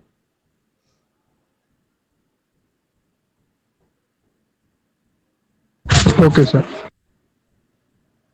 अजून तुम्हाला एक सपोर्टेड एक बिझनेस सांगतो, म्हणजे आत्ता आत्ता तो व्यवसाय चांगल्या पद्धतीनं चालू आहे. तुम्ही पण सुद्धा त्याला चांगल्या पद्धतीनं करू शकता. जर तुमच्यापैकी काही जण जर इंटरेस्टेड असतील तर त्यांना एक व्यवसाय देतो मी. फायर एक्स्टिंग्विशर सर्वांनी बघितलं असेल. फायर सिलेंडर बघितलं असेल ना सर्वांना, फायर. हो सर हो. बऱ्याच जणांना आग आग लागल्यानंतरच लक्षात येतं की फायर सिलेंडर पाहिजे. म्हणजे शक्यतो असतं तसं. पण तुम्हाला एक सांगतो, ज्यांनी नवीन जो बांधकामाचा जो एक कायदा आलेला आहे, तर तुम्हाला माहिती असेल तो कायदा काय, तर रेरा वगैरे माहिती असेल ना तुम्हाला.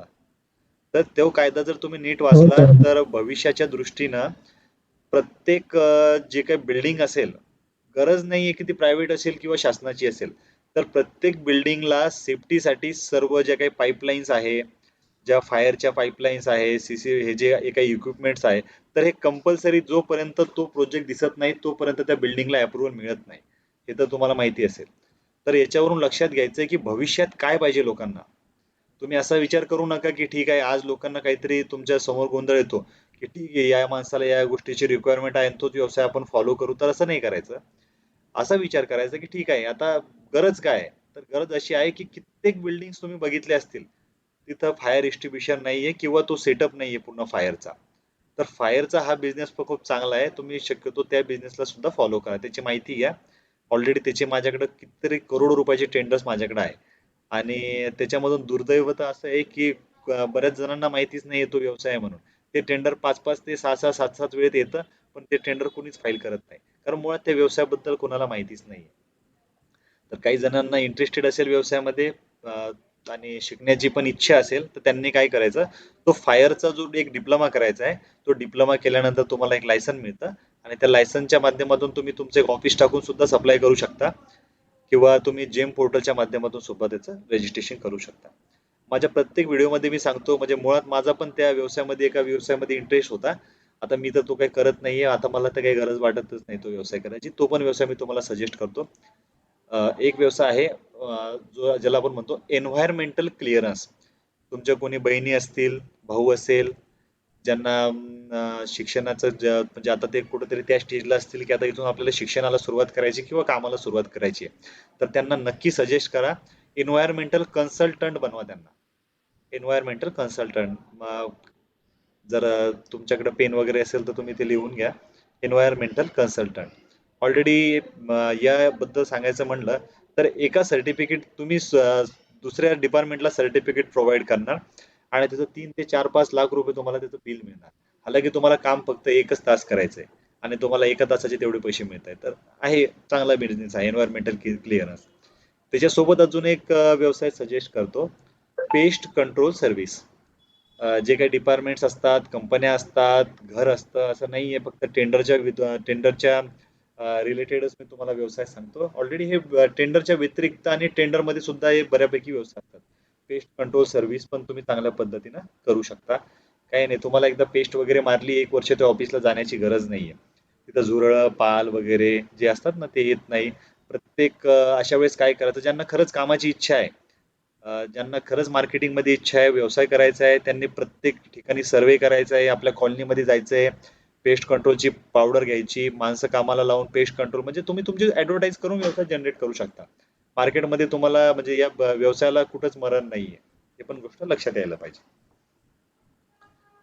सर एन्व्हायरमेंटल क्लिअरन्स बद्दल थोडंसं आणि माहिती द्या ना, म्हणजे काय कसं. एन्व्हायरमेंटल क्लिअरन्स बद्दल ऑलरेडी आपल्या सेमिनारमध्ये खूप काही वेळ जातोय, अर्धा 1-1 तास.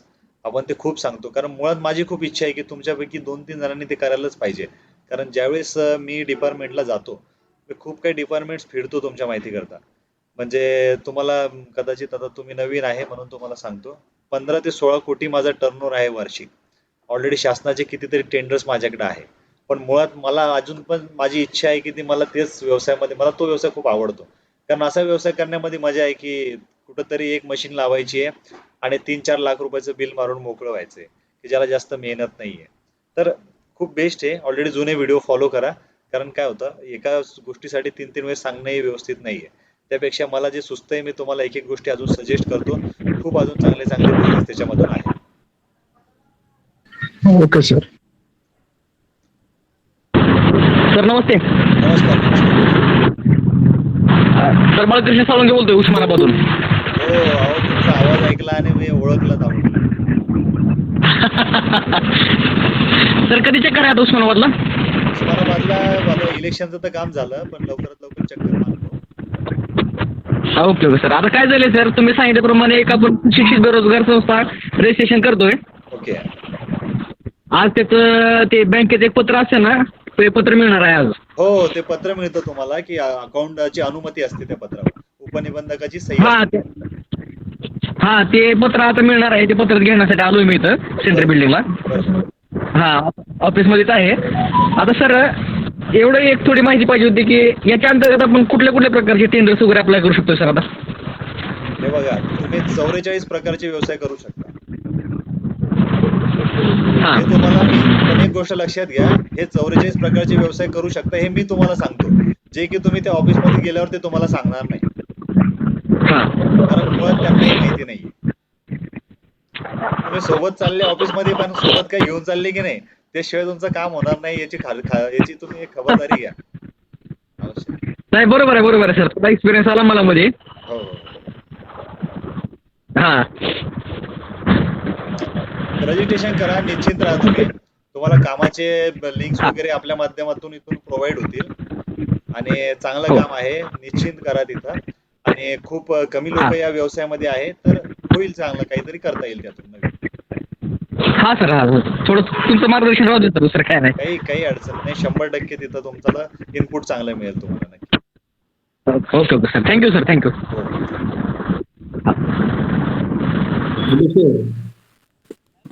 मला आहे ना त्यांनी सहकारी बँकेतच अकाउंट ओपन करायचं सांगितलंय, नंतर ट्रान्सफर करायचं म्हणे राष्ट्रकृत बँकेत. काय म्हणाले? सहकारी बँकेत अकाउंट ओपन करा म्हटले ते संस्थेचं आणि नंतर ट्रान्सफर करायचं म्हणते राष्ट्रकृत बँकेत. तर आज डायरेक्ट राष्ट्रकृत बँकेत नाही ओपन होत का ते? नाही, आता तिथला उपनिबंधिकाचा एक क्रायटेरिया असतो, त्या क्रायटेरिया प्रमाणे तुम्हाला चालावं लागेल. अच्छा, मग परत ट्रान्सफर करायला काही त्यांचे नियम आणि अटी लागतील ते ना? नाही नाही, तसं काही नाही. हॅलो. Okay okay. हा हा, थँक्यू सर. चालेल चालेल.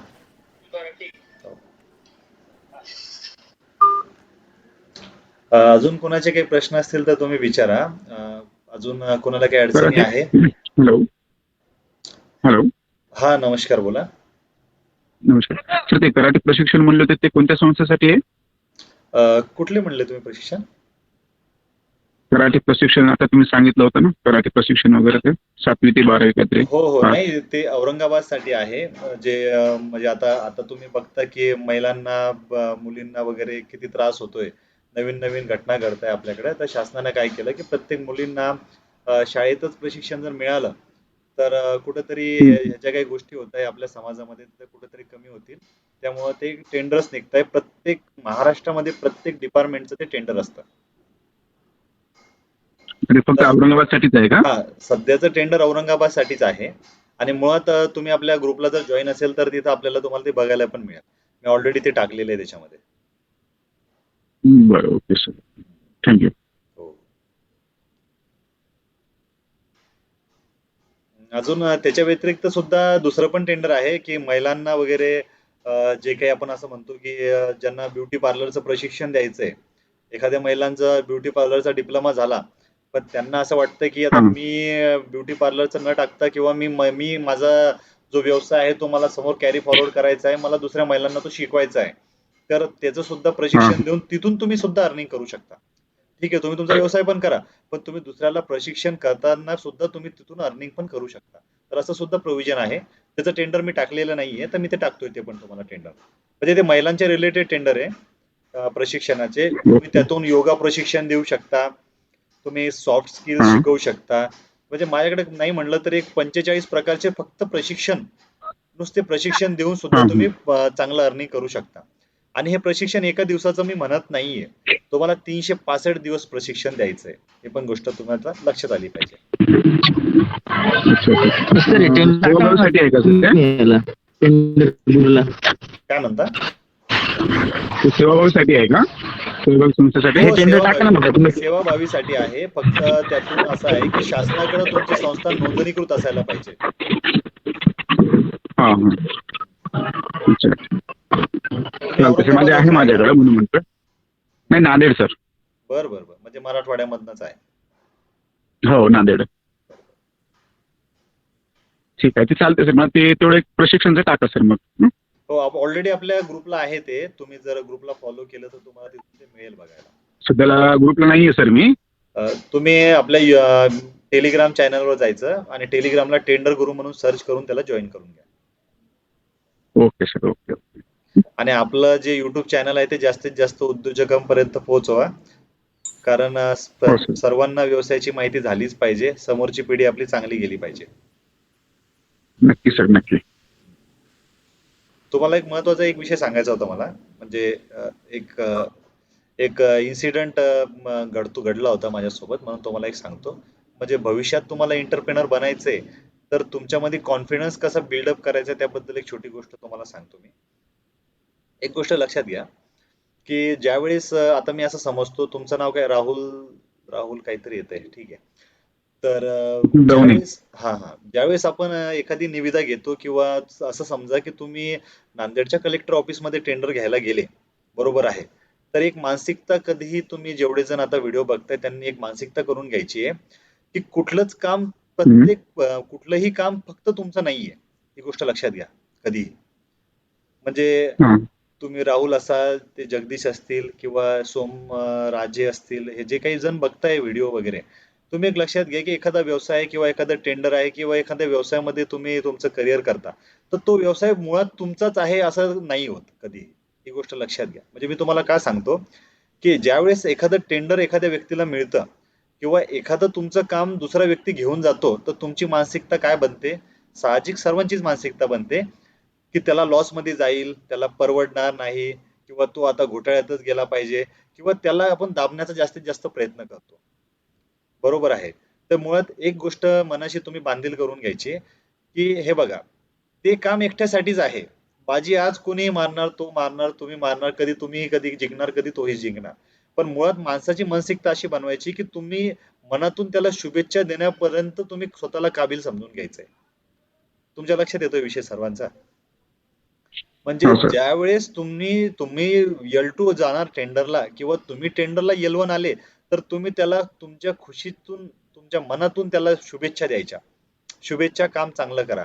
आणि कधीच म्हणजे मी तुम्हाला ती म्हणजे तुम्ही ग्वाही द्यायची मला त्यातून, की तुम्ही स्वतः ठरवायचंय, की ठीक आहे, तुम्हाला तुमच्या पुढील कामासाठी शुभेच्छा आणि त्या कामापासून तुम्ही स्वतःला काय म्हणायचंय, तुम्ही तुमच्या त्या कामातून स्वतःला काढता हात घ्यायचा. त्या कामाला तुम्ही कधी डिस्टर्ब नाही करायचंय. कारण एक गोष्ट माझ्या आतापर्यंत लक्षात आलेली आहे, कुठलंच काम कोणावाचून कधीच अडत नाही. आपण जरी म्हणतो, की नाही ठीक आहे, तिथं माझं 10 वर्षापासून मी काम करतो आणि तिथून मला कोणीच हटवू शकणार नाही, तर असं कधीच होत नाही. कुठलंच काम आजच्या कंडिशनला कधीच कोणापासून अडत नाही. तुम्ही नाही केलं तर दुसरा व्यक्ती करणार आहे. दुसऱ्याने नाही केलं तर तो तिसरा करणार आहे. तिसऱ्याने नाही केलं चौथा करणार आहे. चौथ्याने नाही केलं तर पाचवा करणारच आहे. मुळात ही साखळी लांब-लांब जाणार आहे. त्यामुळे तुम्ही कोण आहे ही तुमची जी क्रेडिट म्हणतो आपण किंवा तुमची कपॅसिटी तुम्हाला स्वतः बिल्डअप करायची. म्हणजे टेंडरच्या दृष्टीने विचार करायचा म्हणून तुम्हाला सांगतो. त्यामुळे कुठलंही टेंडर मिळालं असो किंवा तुम्हाला प्रायव्हेट तुमचं एखादं दुकान असेल कपड्याचं किंवा काही असेल, तर दुसऱ्यांना ब्लेम देण्याकरता तुम्ही स्वतःला बिल्डअप करण्याचा जास्तीत जास्त प्रयत्न करायचा आहे. एखाद्या वेळेस तुमचं ₹1, ₹5, ₹10 टेंडर जर तुमचा लॉस होतोय किंवा तुम्हाला ते टेंडर मिळत नाहीये, तर पुढच्या वेळेस तुम्ही अजून ते टेंडर मिळण्यासाठी जास्त प्रयत्न करायचा आहे. पण ज्या व्यक्तीला टेंडर मिळालं, त्याच्यासोबत तुम्ही स्वतःचा वेळ कधी वाया घालायचा नाही. ही पण गोष्ट लक्षात घ्या. म्हणजे बरेच जण मार्केटमध्ये मी बघतो, मग त्याचं बिल काढण्यासाठी त्याला अडचणी तयार करतील किंवा त्याला निगेटिव्हच करतील मार्केटमध्ये. साहेब लोकांमध्ये सांगतील, की त्याच्याकडनं ते होणार नाही. तर मुळात असं कधीच करायचं नाही. आपण आपला व्यवसाय वैयक्तिकरित्या हँडल करायचा आहे. कोणाला एकमेकांसोबत कधी त्याला मर्ज करायचं नाही. तर हे एक व्यवसायाची एक थेरी लक्षात ठेवा आणि स्वतःला बिल्डअप करण्याचे जास्तीत जास्त प्रयत्न करा. ऑलरेडी टेंडरमध्ये तुम्हाला सांगतो एवढ्या अपॉर्च्युनिटी आहे. तुम्हाला जर चांगले जर 2 टेंडर मिळाले, तर मी तुम्हाला सांगतो 1 वर्षात तुमच्याकडनं ते 2 टेंडरही कंप्लीट होणार नाही. ऑलरेडी टेंडरमध्ये एवढं काम असतं. तर एखाद 2 कामासाठी आपला पूर्ण वेळ कधीच वाया घालायचा नाही. ते नाही तर दुसरं, दुसरं नाही तर तिसरं, तिसरं नाही तर चौथं, चौथं नाही तरी पाचवं. शेवटपर्यंत तो प्रयत्न चालूच ठेवायचा आहे. जो व्यक्ती त्या टेंडरमध्ये कसा क्वालिफाय जर झाला, तुम्हाला सांगतो, तो बिलकुल म्हणजे कुठेही अपयशी तर 100% राहणारच नाही. अजून एक सांगायचा जर विषय तुम्हाला म्हणला, तर काही जणांना टेंडरसाठी काही जण बनले नसतील. बनले नसतील तर मी असं समजतो, की तुम्ही त्या टेंडरसाठी कुठेतरी इलिजिबल नाही असं मी समजतो. अशा वेळेस काय करायचं, शक्यतो सब कॉन्ट्रॅक्टर म्हणून काम करायचं. म्हणजे तुम्ही दुसऱ्याच्या हाताखाली काम किंवा त्या कामामध्ये स्वतःला इन्व्हॉल्व करून थोडाफार प्रॉफिट लॉस असो किंवा तुमची लेवल होईल असं त्या सोबत समोरच्या माणसाकडनं त्याच्या कामात तुम्ही इन्व्हॉल्व व्हायचा. पूर्ण काम शिकून घ्यायचं आणि पुढच्या वेळेस स्वतःचं टेंडर टाकायचं. कधीच नवीन टेंडरमध्ये लवकरात लवकर घुसायचं नाही. शक्यतो सब कॉन्ट्रॅक्टरला सर्वात अगोदर भर द्यायचा. यानं तुमचा फायदा काय होईल तुम्हाला सांगतो मी. एखाद्या कामामध्ये आपण सब कॉन्ट्रॅक्टर काम केल्यामुळे त्या कामाची फायनान्शियल कपॅसिटी तुमच्या लक्षात येते. पहिला तुमचा बेनिफिट आणि तुमचा कुठंच लॉस होत नाही. कारण कॉन्ट्रॅक्ट तिसऱ्या माणसाच्या नावावर असतो. येतंय सर्वांच्या लक्षात? सब कॉन्ट्रॅक्टरचा फायदा काय असतो, की ऑलरेडी कॉन्ट्रॅक्ट दुसऱ्या माणसाचा असल्यावर पूर्ण फायनान्शियल तो लावतो. तुम्ही फक्त सब कॉन्ट्रॅक्टर करत असल्यामुळं काय होतं, तुमच्या हाताखालून ते पूर्णपणे काम जातं. तुमच्या हाताखालून काम गेल्यानंतर तुमचा फायदा काय होतो, की तुम्हाला पूर्णपणे ग्राउंड लेव्हलचा एक्सपिरियन्स पूर्णपणे आला. त्यानंतर तुम्हाला पैसे पण कमी लागले आणि उद्या काही त्या माणसाचा प्रॉफिट होईल किंवा लॉस होईल. शक्यतो प्रॉफिटच होण्याचा मी देतो, पण कदाचित लॉसही झाला तर तुमच्यावर तो लॉस कधी येणार नाही. कारण तुम्ही सब कॉन्ट्रॅक्टर आहे. आणि ऑलरेडी तुम्ही ज्यावेळेस तुमचा ग्राउंड फ्लोअर तुमचा अनुभव वाढला, तर तुम्हाला भविष्यात पुढे जाण्यापासून मला तर नाही वाटत की तुम्हाला कोणी रोखू शकेल म्हणून. तर ही गोष्ट तुम्ही लक्षात घ्यायची. टेंडरमध्ये काम करत असतानाची खबरदारी.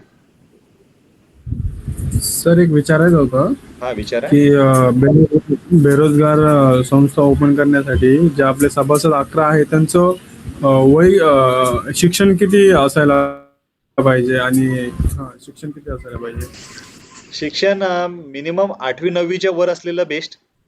त्यानंतर किती असले तरी चालेल. आणि त्यांचं एम्प्लॉयमेंट गरजेचं आहे का सर? एम्प्लॉयमेंट गरजेचं आहे. ते त्याशिवाय तुम्ही त्याचं शिक्षण प्रूव्ह कसं करणार? एम्प्लॉयमेंट त्याला गरजेचं असतं. अच्छा अच्छा, ठीक आहे सर. हो.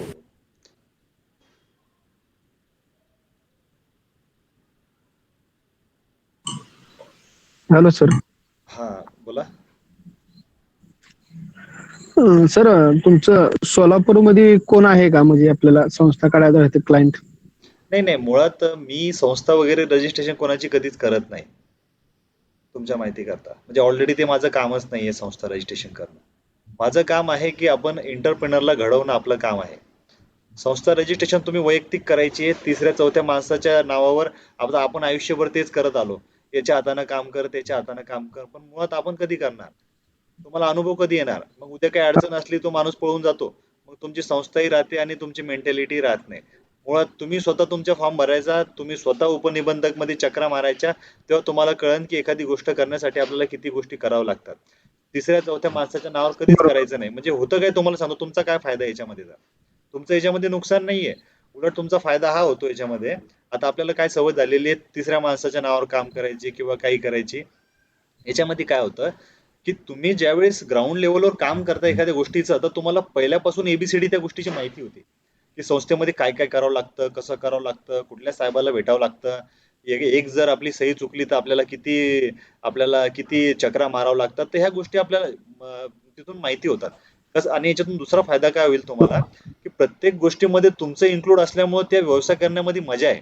नाहीतर तुम्हाला एक सांगतो, तुम्ही 30,000 रुपये दिल्यावर तर माझ्याकडे 10 माणसं आहे ते काम करण्यासाठी. ते तुम्हाला एका मिनिटात रजिस्ट्रेशन करतील संस्था. मग तुम्ही पुन्हा काय म्हणणार, आता व्यवसाय कुठून आणू? हा विषय राहतो ना. तर मुळात स्वतः बरोबर. करण्याचा जास्तीत जास्त प्रयत्न करा, तुमचे पैसेही वाचतील आणि तुम्हाला जास्तीत जास्त त्यातली माहिती सुद्धा होईल. म्हणजे मी काय केलं माहिती आहे का, एक माझी सेवाभावी संस्था मी काढलेली आहे सर पहिली. बरं. सेवाभावी संस्था काढलेले.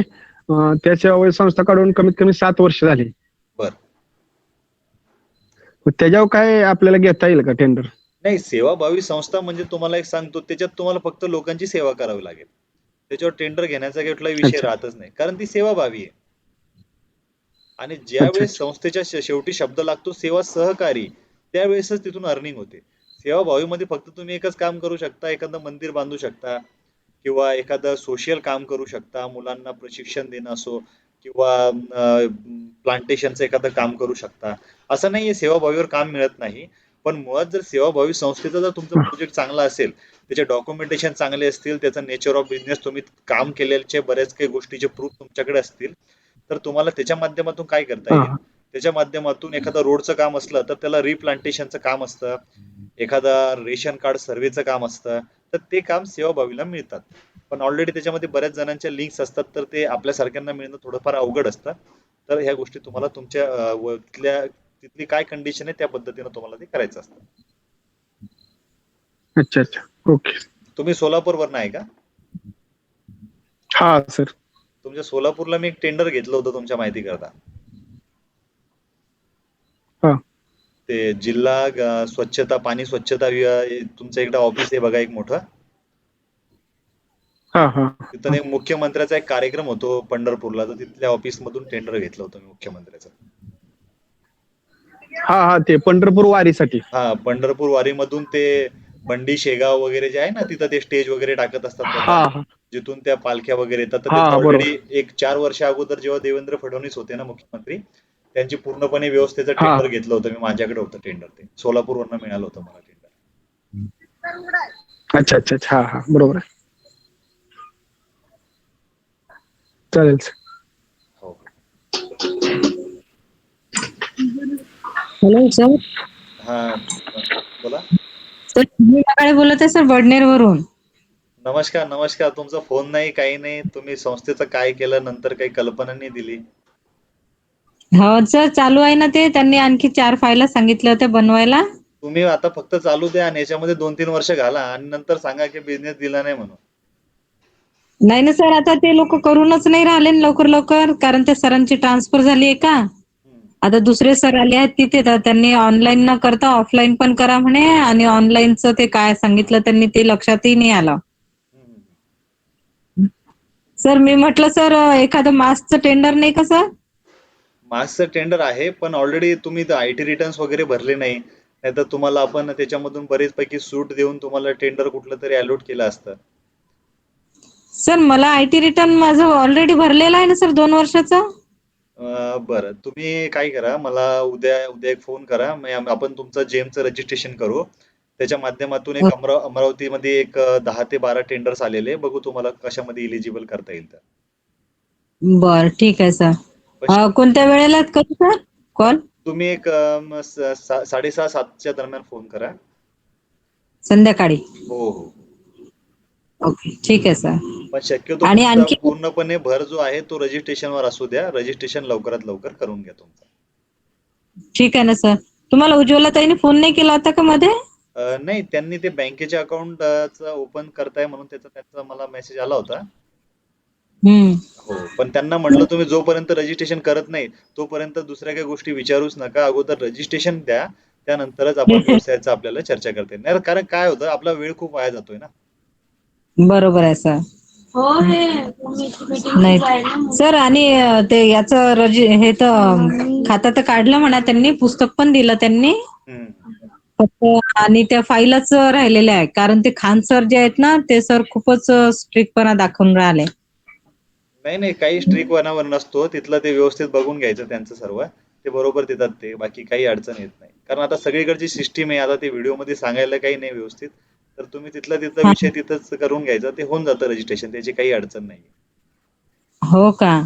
नाही तर त्यांनी जर विचारलं तुम्हाला उद्या तुम्ही फॉर्म्युला यूज करा ते जर म्हणले याची अडचण आहे त्यांना म्हणा मला लेखी पत्र द्या म्हणा काय काय अडचण आहे त्याची मी तुम्हाला पूर्तता करून देते म्हणा असं म्हणून टाकायचं त्यांना. ओके सर ठीक आहे.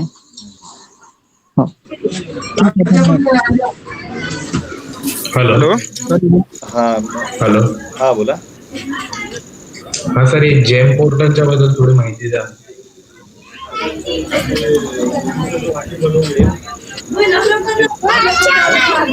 कोणाचा आवाज येतोय थोडं म्यूट करा तुम्ही तिथं. जेम पोर्टल बद्दल माहिती दिल्यापेक्षा माझ्याकडे अजून एक इंटरेस्टिंग विषय आहे. मी त्याच्याबद्दल माहिती दिलेली मला तरी वाटतं ठीक राहील. तुमच्या इंटरेस्टवर आहे. तुम्ही सांगा काय याची माहिती द्यायची. दोन्ही द्या सर. अरे बापरे दोन्ही द्यायच्या का? बरं बरं चालेल. एक गोष्ट लक्षात घ्या अगोदर शासनामध्ये असं प्रोव्हिजन होतं की ज्यावेळेस उदाहरण तुम्ही कुठनं बोलताय? सर मी औरंगाबादहून बोलतोय. अरे बापरे आपल्या इथलेच आहे मग. यशपाल जाधव. बरोबर. काय करायचं आता हे बघा आपण एखाद्या समजा तुम्ही एखाद्या महानगरपालिकेचं काम करता आपल्या समजा औरंगाबादच्या. तर समजा तुम्ही एक 5 लाख रुपयाचं काम केलं तर तुम्हाला पैसे अपेक्षित कधीपर्यंत यायला पाहिजे? काम झाल्यावर. काम झाल्यावरच बरोबर आहे. तर बऱ्याच वेळेस असं होतं का? असं होत नाही. नाही. 1 महिना 2 महिने 3 महिने मग अशा वेळेस काय होतं असं मी समजतो की समजा तुमच्याकडे 5 लाख रुपये आहे आणि तुम्ही शासनाचं एकदम व्यवस्थितरित्या काम केलं 5 लाख रुपयाचं सर्व केलं तर तुमचे पैसे शासनामधून अटकल्यामुळे तुम्ही काय करताय की तुम्हाला दुसरीकडे लक्ष घालता येत नाहीये तुमचं. बरोबर आहे. त्यावेळेस कुठेतरी जो काही व्यावसायिक आहे तो कुठेतरी अटकून जातो आणि तो समोर मग त्याची कुठेतरी ग्रोथ थांबून जाते आणि या पैशावर दुसऱ्या गोष्टी अवलंबून असल्यामुळे त्याला कुठेतरी अर्निंग होत नाही आणि एक प्रॉब्लेम चालू असतात. मग अशा वेळेस काय करायचं? तर अशा वेळेस असं एक सोल्युशन आलेलं आहे की तुम्हाला एका पोर्टलचं नाव देतो. त्या पोर्टलला जर तुम्ही गेले त्या पोर्टलला तुम्ही तुमचं बिल वगैरे जर अपलोड केलं तर एक 2 तासाच्या आतमध्ये तुमच्या बिलाची जेवढी अमाऊंट असेल तेवढी बिलाची अमाऊंट तुम्हाला बँकेच्या थ्रू मिळते. म्हणजे आता जे आपण म्हणायचो की शासनाकडनं पैसे मिळत नाही किंवा काही होत नाही किंवा आता मी समोरचं काम वगैरे कसं करणार तर आता त्या काही गोष्टी आता राहिलेल्या नाहीये. खूप काही चांगला सपोर्ट आता शासनाच्या माध्यमातून मिळतोय. फक्त तुम्ही आता तुम्हाला कुठंतरी त्यापर्यंत पोहोचणं खूप काही गरजेचं आहे. तर असं पण सुद्धा शासनाकडे प्रोव्हिजन आहे. असं तुम्हाला आता घाबरण्याची गरज नाहीये की आता मी एखादं काम केलं पण आता मला बिल कधी मिळणार मला माझे पैसे कधी मिळणार किंवा काय होणार तर अशा पद्धतीचा विषय आता कुठेतरी बऱ्यापैकी बंद झालेला आहे. तर हे सर्वांना हा विषय माहिती पाहिजे. आणि दुसरा विषय आहे जेम पोर्टलचा. तर जेम पोर्टल मध्ये सोप्या शब्दात सांगायचं म्हणलं तर काही जणांच्या डोक्यामध्ये असेल की मी एखादी जागा घेतो की एखादं गोडाऊन घेतो एखाद्या शॉप वगैरे मला रेंटने घेतो. तर जेम पोर्टलच्या माध्यमातून व्यवसाय करायचं म्हणलं तर तुम्हाला यापैकी कुठलीही काहीही करायची गरज नाहीये. तुम्ही जेम पोर्टलला रजिस्ट्रेशन करा. एखाद्या नेचर ऑफ बिझनेस बद्दल ठरवा. तुम्ही घरी बसून लाखो ते करोडो रुपयाची उलाढाल घरी बसून करू शकता. तुम्हाला करायचं काय रजिस्ट्रेशन करायचंय तुमचा एखादा चांगला प्रॉडक्ट सिलेक्ट करायचा आहे तुम्हाला नेहमी येणाऱ्या टेंडरला बीड करायचंय. चांगल्यात चांगले टेंडर कॅप्चर करून तुम्हाला बीड जे टेंडर बीड होतील ते टेंडर बीड झाल्यानंतर तुम्हाला ते टेंडरची ऑर्डर कंप्लीट करायची आहे. 10 दिवसाच्या आतमध्ये तुमच्या अकाउंटला 100% पैसे जमा होणार याची तुम्हाला खात्री सुद्धा तिथं आहे. तर हे फक्त जेम मध्ये शक्य आहे. त्यामुळं जेम कडे सुद्धा वळण्याचा शक्यतो बघा. सर तुमचे जे सेमिनार्स होतं जे सिटी मध्ये तुम्ही करता पण त्याचे नोटिफिकेशन येत नाही सर. नाही तुम्हाला सांगतो त्याची अडचण काय आहे की जे एमसीडीच्या माध्यमातून माझे जे सेमिनार चालतात तर ते ऑथॉरिटी आम्हाला देत नाही की तुम्ही पर्सनल तुमच्या चॅनलला वगैरे ते शेअर करायचे. ऑलरेडी औरंगाबादला पण सेमिनार होतो, प्रत्येक ठिकाणी सेमिनार होतो, पण मग त्यांचा क्रायटेरिया असतो की याची कुठेतरी शेवटी त्यांची ऍडव्हर्टाईज त्यांना करायची असते. मग मी माझी पर्सनल ऍडव्हर्टाईज करू शकत नाही, तर तिथं थोडी माझी अडचण येते. सेमिनार खूप खास होतात आणि विशेष म्हणजे थेरी सेमिनार तर आपल्याकडे थेरी सेमिनार चालतच नाही किंवा मी तो स्वतः देतच नाही. आपण डायरेक्टली सेमिनार देतो as a practical. Direct live tender घेणार, लाईव्ह सर्व गोष्टी करणार. त्यामुळे सेमिनार मध्ये खूप मजा आहे आणि शिकण्यासारखं खूप काही गोष्टी असतात. तुम्ही औरंगाबादला असतात तर तुम्ही आपल्या ऑफिसला येऊन जा. सर कुठे आहे आपलं ऑफिस? आपल्या जुन्या मोंढ्यामध्ये माझं गोडाऊन पण आहे, तिथं तुम्ही येऊन समजा तुम्हाला बऱ्यापैकी माहिती तिथून मिळून जाईल. जुना मोंढ्यामध्ये का? हो. ठीक आहे. आणि तुमच्या मार्फत कमीत कमी 10 ते 15 सबस्क्रायबर यायलाच पाहिजे, कारण तुम्ही लोकलचे आहे. हो सर. एवढं तर अपेक्षित आहे. नक्की सर, नक्की. बाकी कुणाच्या काही अडचणी असतील तर विचारा, कारण मला माझा एक विषय तुम्हाला सांगायचा होता. नमस्कार सर. नमस्कार. गाडगे बोलतोय बीड वरून. हो बरोबर.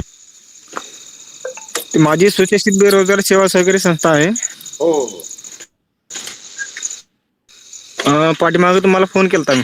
हो हो बरोबर. त्याचं ऑडिट केलंय मी आता 2 वर्षाचं. बरोबर. उद्या परवा रिटर्न करतोय. इन्कम टॅक्सचे का? तर सध्या हा इन्कम टॅक्सचे सध्या जर काही काम जर असेल समजा टेंडर वगैरे असतील तर कळवा मला. बरोबर. तुमचा नेचर ऑफ बिझनेस काय टाकला आपण? ते नाही कन्फर्म केलेलं नाही ते. नाही मग नेमकं काम तुम्हाला कुठलं देणार हे पण मला बघावं लागेल.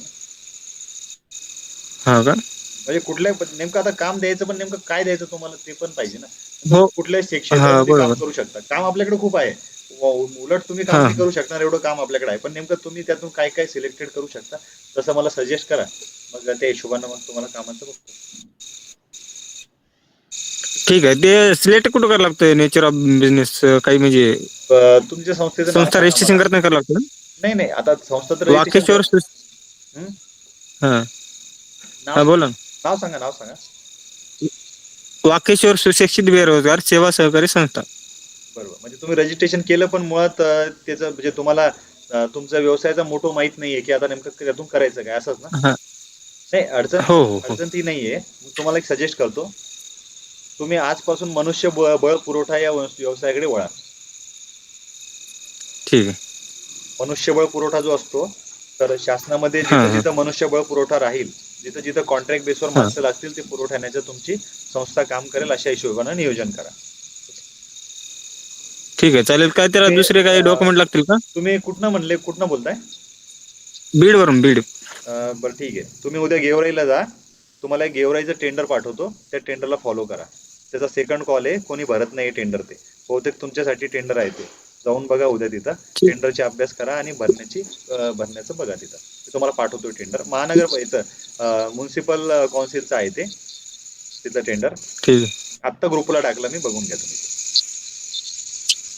ठीक आहे चालेल. हो. हा सर एक मिनिट एक ते पोर्टल सर कुठलं सांगितलं तुम्ही? काय म्हणता? ते मग पोर्टल सांगितलं तुम्ही पोर्टल. ते पोर्टल कुठलं सांगितलंय? जेम पोर्टल.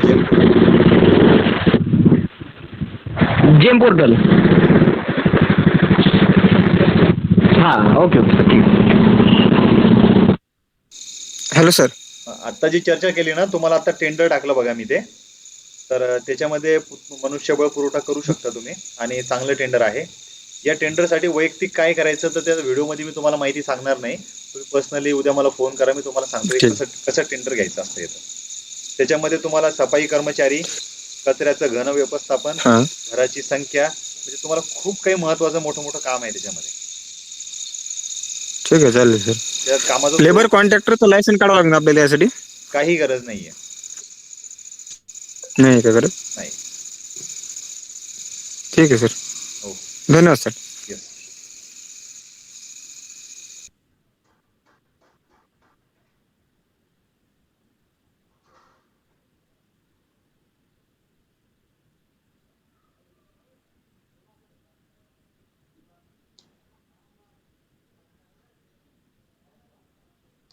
अजून कोणाचे काही प्रश्न असतील तर विचारा.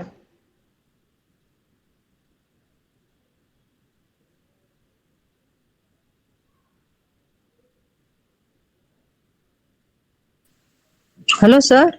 हा बोला. सर मी काय म्हटलं, जी सामाजिक संस्था असते सर, त्यासाठी काही ट्रेनर नसतात का? नाही, सामाजिक संस्थेमधले पण खूप प्रकार आहे. तर त्याच्यामधून नेमकी कुठली, म्हणजे प्रशिक्षणाची असो किंवा सेवाभावी, म्हणजे त्यातून कुठला प्रकार, नाव सांगा मला. तुम्ही जे पाठवलं होतं त्याच्याबद्दल बोलताय का? हो सर, मागच्या वेळेस नाही सांगितलं होतं का मी तुम्हाला, स्वयंदीप म्हणून? नाही, आहे त्याचे हा, ती. डॉक्युमेंट्स बऱ्यापैकी बघितले. त्या डॉक्युमेंटवर घेता येईल हा. चांगली कामं. तर सध्या काही आहे का सर त्यासाठी? सध्या बघून मी तुम्हाला कळवतो. बरं, तुम्ही ठीक आपल्या आहे. टेलिग्राम चॅनलला आहे ना? हो. नाही सर, मला ऍड नाही केलं ना तुम्ही. नाही, तुम्हालाच ते जॉईन करावं लागेल त्याला. ऑलरेडी त्याच्यावर आपण मी हो का? रोज काम टाकतोय त्याच्यावर. त्याच्यामध्ये तुम्हाला बऱ्यापैकी काही टेंडर देतो की ज्याला अनुभवाची गरज नाहीये. इझिली त्याला 2 डॉक्युमेंट मध्ये कोणीही घेऊ शकतं, अशी कामं मी टाकतोय त्याच्यावर रोज. बर सर, मला टेंडर गुरुला पण ऍड नाहीये सर मी. नाही का? तुम्ही टेलिग्राम नाही. जॉईन करा आणि कोणाला तरी करायला सांगा. त्यातून टेंडर गुरु सर्च करा, तिथून तुम्हाला बऱ्यापैकी माहिती मिळेल. ओके सर, ठीक आहे. Thank you sir. हो हो.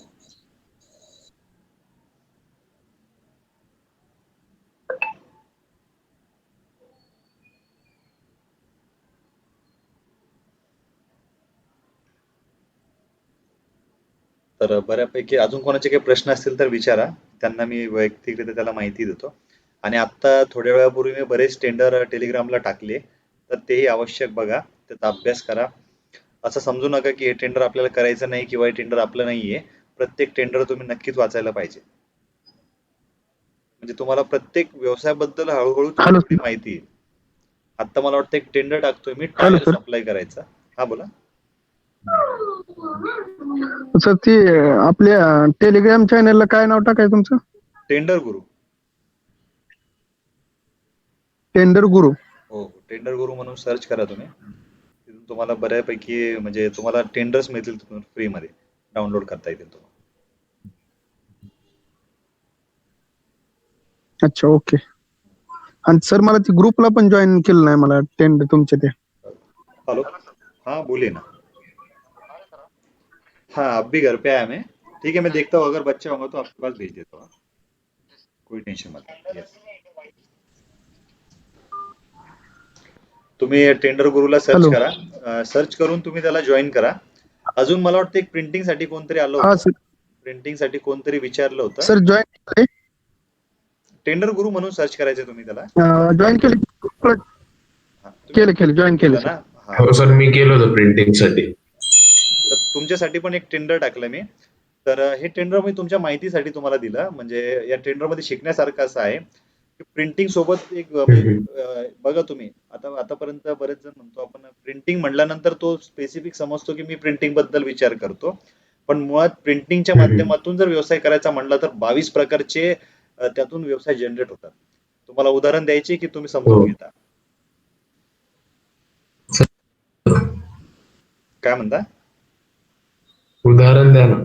हे बघा, तुम्हाला आता उदाहरण देतो प्रिंटिंग मध्ये, शॉर्टकट देतो.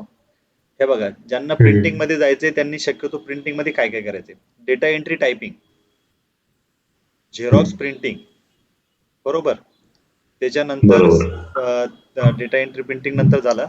त्याच्यानंतर कॅलेंडर छपाई, डायरी छपाई, पुस्तक छपाई, मतदार यादी छपाई, बाइंडिंग. बाइंडिंग माहिती आहे? हो सर. प्रिंटिंग केल्यानंतर बाइंडिंग पण आलं, बरोबर आहे. बरोबर. बाइंडिंग नंतर आलं डिझायनिंग. प्रिंटिंग वेगळं, डिझायनिंग वेगळं सध्या तरी. पण डिझाईन आणि हो. प्रिंटिंग हे जेणेकरून जर सोबत करायचं म्हटलं तर हा एकच व्यवसाय येतो. बरोबर आहे. बरोबर कटिंग बरोबर सर. कटिंग माहिती आहे? हम्म. हो. 1-2 ऐकलं असेल ना? नाही सर. 1-2 म्हणजे बऱ्याच ठिकाणी पेपर कटिंगचे टेंडर असतात. म्हणजे तुम्हाला एक सांगतो, जर तुम्हाला व्यवसायामध्ये थोडी माहिती देतो प्रिंटिंगच्या. मला तुम्ही कुठल्याही हम्म. व्यवसायाबद्दल सांगितलं तर आपल्याला सर्व गोष्टी अवगत आहे ऑलरेडी. जर हम्म. तुम्हाला माहिती आहे का प्रिंटिंग पेपरचं सर्वात मोठं मार्केट कुठे येतं? नाही सर. पेपरचं सर्वात मोठं मार्केट आहे मदुराईला. मधुराई. मदुराई म्हणजे मदुराईला जर तुम्ही शिवकाशीला गेले, तिथं सर्वात मोठं हम्म. फटाक्याच्या दुकान आहे. बरोबर. हा, तर तिथं जिथं तुम्हाला सांगतो आपल्या स्टाईल वगैरे असतात ना, मार्बलच्या फरशी वगैरे, तर तिथं हो मोठे सर. मोठे त्याच्या दगडाचीच फॅक्टरी लागतात तिथं मदुराईला वगैरे. तर अच्छा. तिथं याच्या फॅक्टरी आहे पेपरच्या. तर हम्म. तिथून जो पेपर आहे तो पेपर रेल्वेने आपल्याकडे येतो, म्हणजे आपल्या महाराष्ट्रात येतो. तर तो इथून नांदेड अच्छा. पर्यंत म्हणजे खूप दूर दूरपर्यंत तो पेपर जातो. तर तो पेपर तर येतो, पण अच्छा. पेपर येताना तो कधी कट करून येत नाही. ते काय करतात, हम्म. अख्खा रोल पाठवतात. जसं तुम्ही बघितलं असेल जालन्यावरून आपल्याकडं, जालन्याच्या कंपनीमधून मोठे मोठे रोल जातात बघा, गोल गोल वाले. हो हो. तर ते रोल जातात, ते डायरेक्टली रोल तर कुठल्याही काही कामात येत नाही. त्या रोलला कट पण हम्म. करावं लागेल. तर या कट प्रिंटिंगच्या करावं लागेल. माध्यमातून जो काही पेपर येतो, सर. या हम्म. प्रिंटिंगच्या माध्यमातून जो पेपर येतो, तर त्याला कुठेतरी कट करावं लागतं. त्या कटिंगचे सुद्धा टेंडर असतात. समजा मी तुम्हाला एखादा मोठा रोल दिला, तर मी तुम्हाला तिथं रिक्वायरमेंट हम्म. करणार, याच्यामधून मला A3चा पेपर वेगळा कट करून द्या, मला याच्यामधनं मला हो. A4चा पेपर कट करून द्या. त्याला म्हणतो आपण 1-2. 1-2 म्हणजे एक पेपर 2 भागात सारखा कट करणं, त्याच्या त्याच्या भाषेत त्याला 1-2 बरोबर. 1-2 करणे. बरोबर हो. आहे. 1-3 करणे, हो. 1-4 करणे. तर त्यातून ते एक बिझनेस जनरेट केला मी तुम्हाला.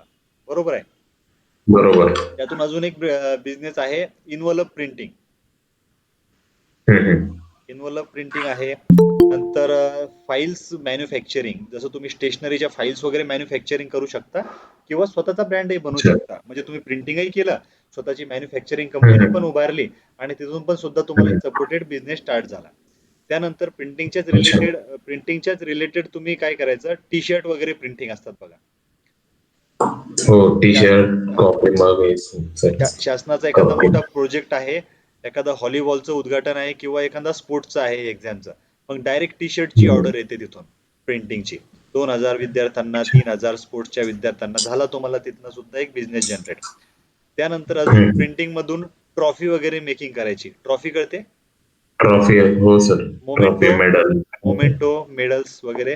आपल्या हो. युनिव्हर्सिटीचे खूप मोठे मोठे टेंडर असतात, 5-5, 6-6 लाख रुपयाचे टेंडर असतात मेडल्स वगैरे बनवायचे.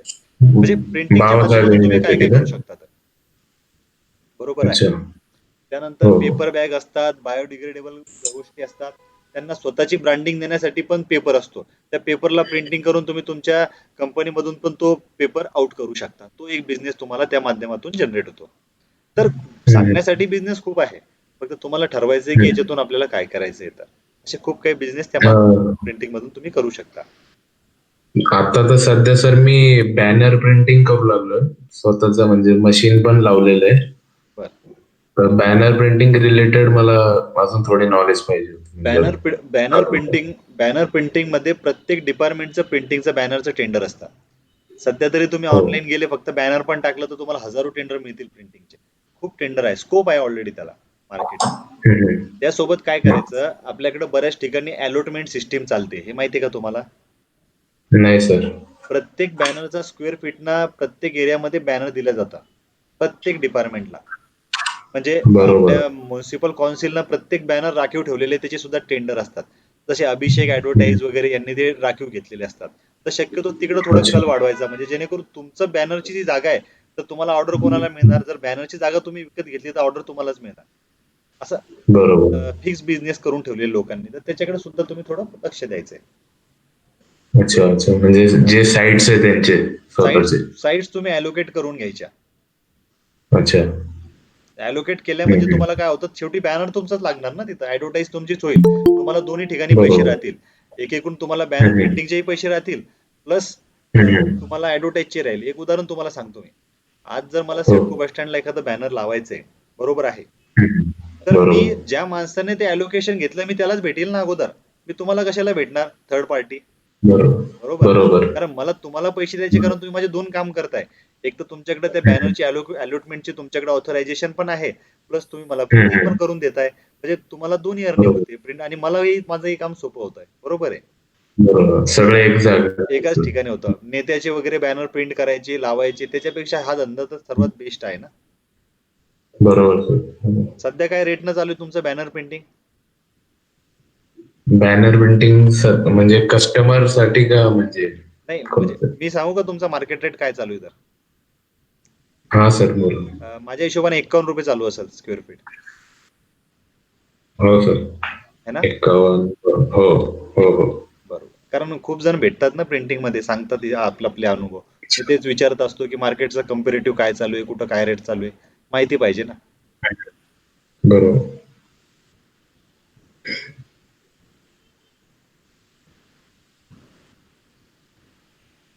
अं, तर म्हणजे तुम्ही ऑफिसमध्ये अवेलेबल असता का तिकडे हो हो ऑफिसला? हो असतो मी, पण तुम्ही फोन करून या, कारण माझं ऑलरेडी कलेक्टर ऑफिसला काम चालू आहे सध्या. अच्छा. माझ्याकडे आता जे इलेक्शन झालं ना आपलं पदवीधरचं, हो सर. हो हो. माझ्याकडे 8 जिल्ह्याचं काम होतं, ते माझं काम चालू आहे सध्या. अच्छा अच्छा.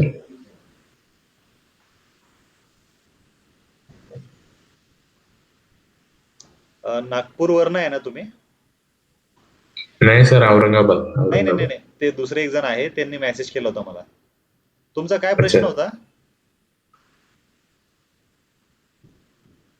तुमचा आवाज येत नाही, आवाज येत नाही, आवाज.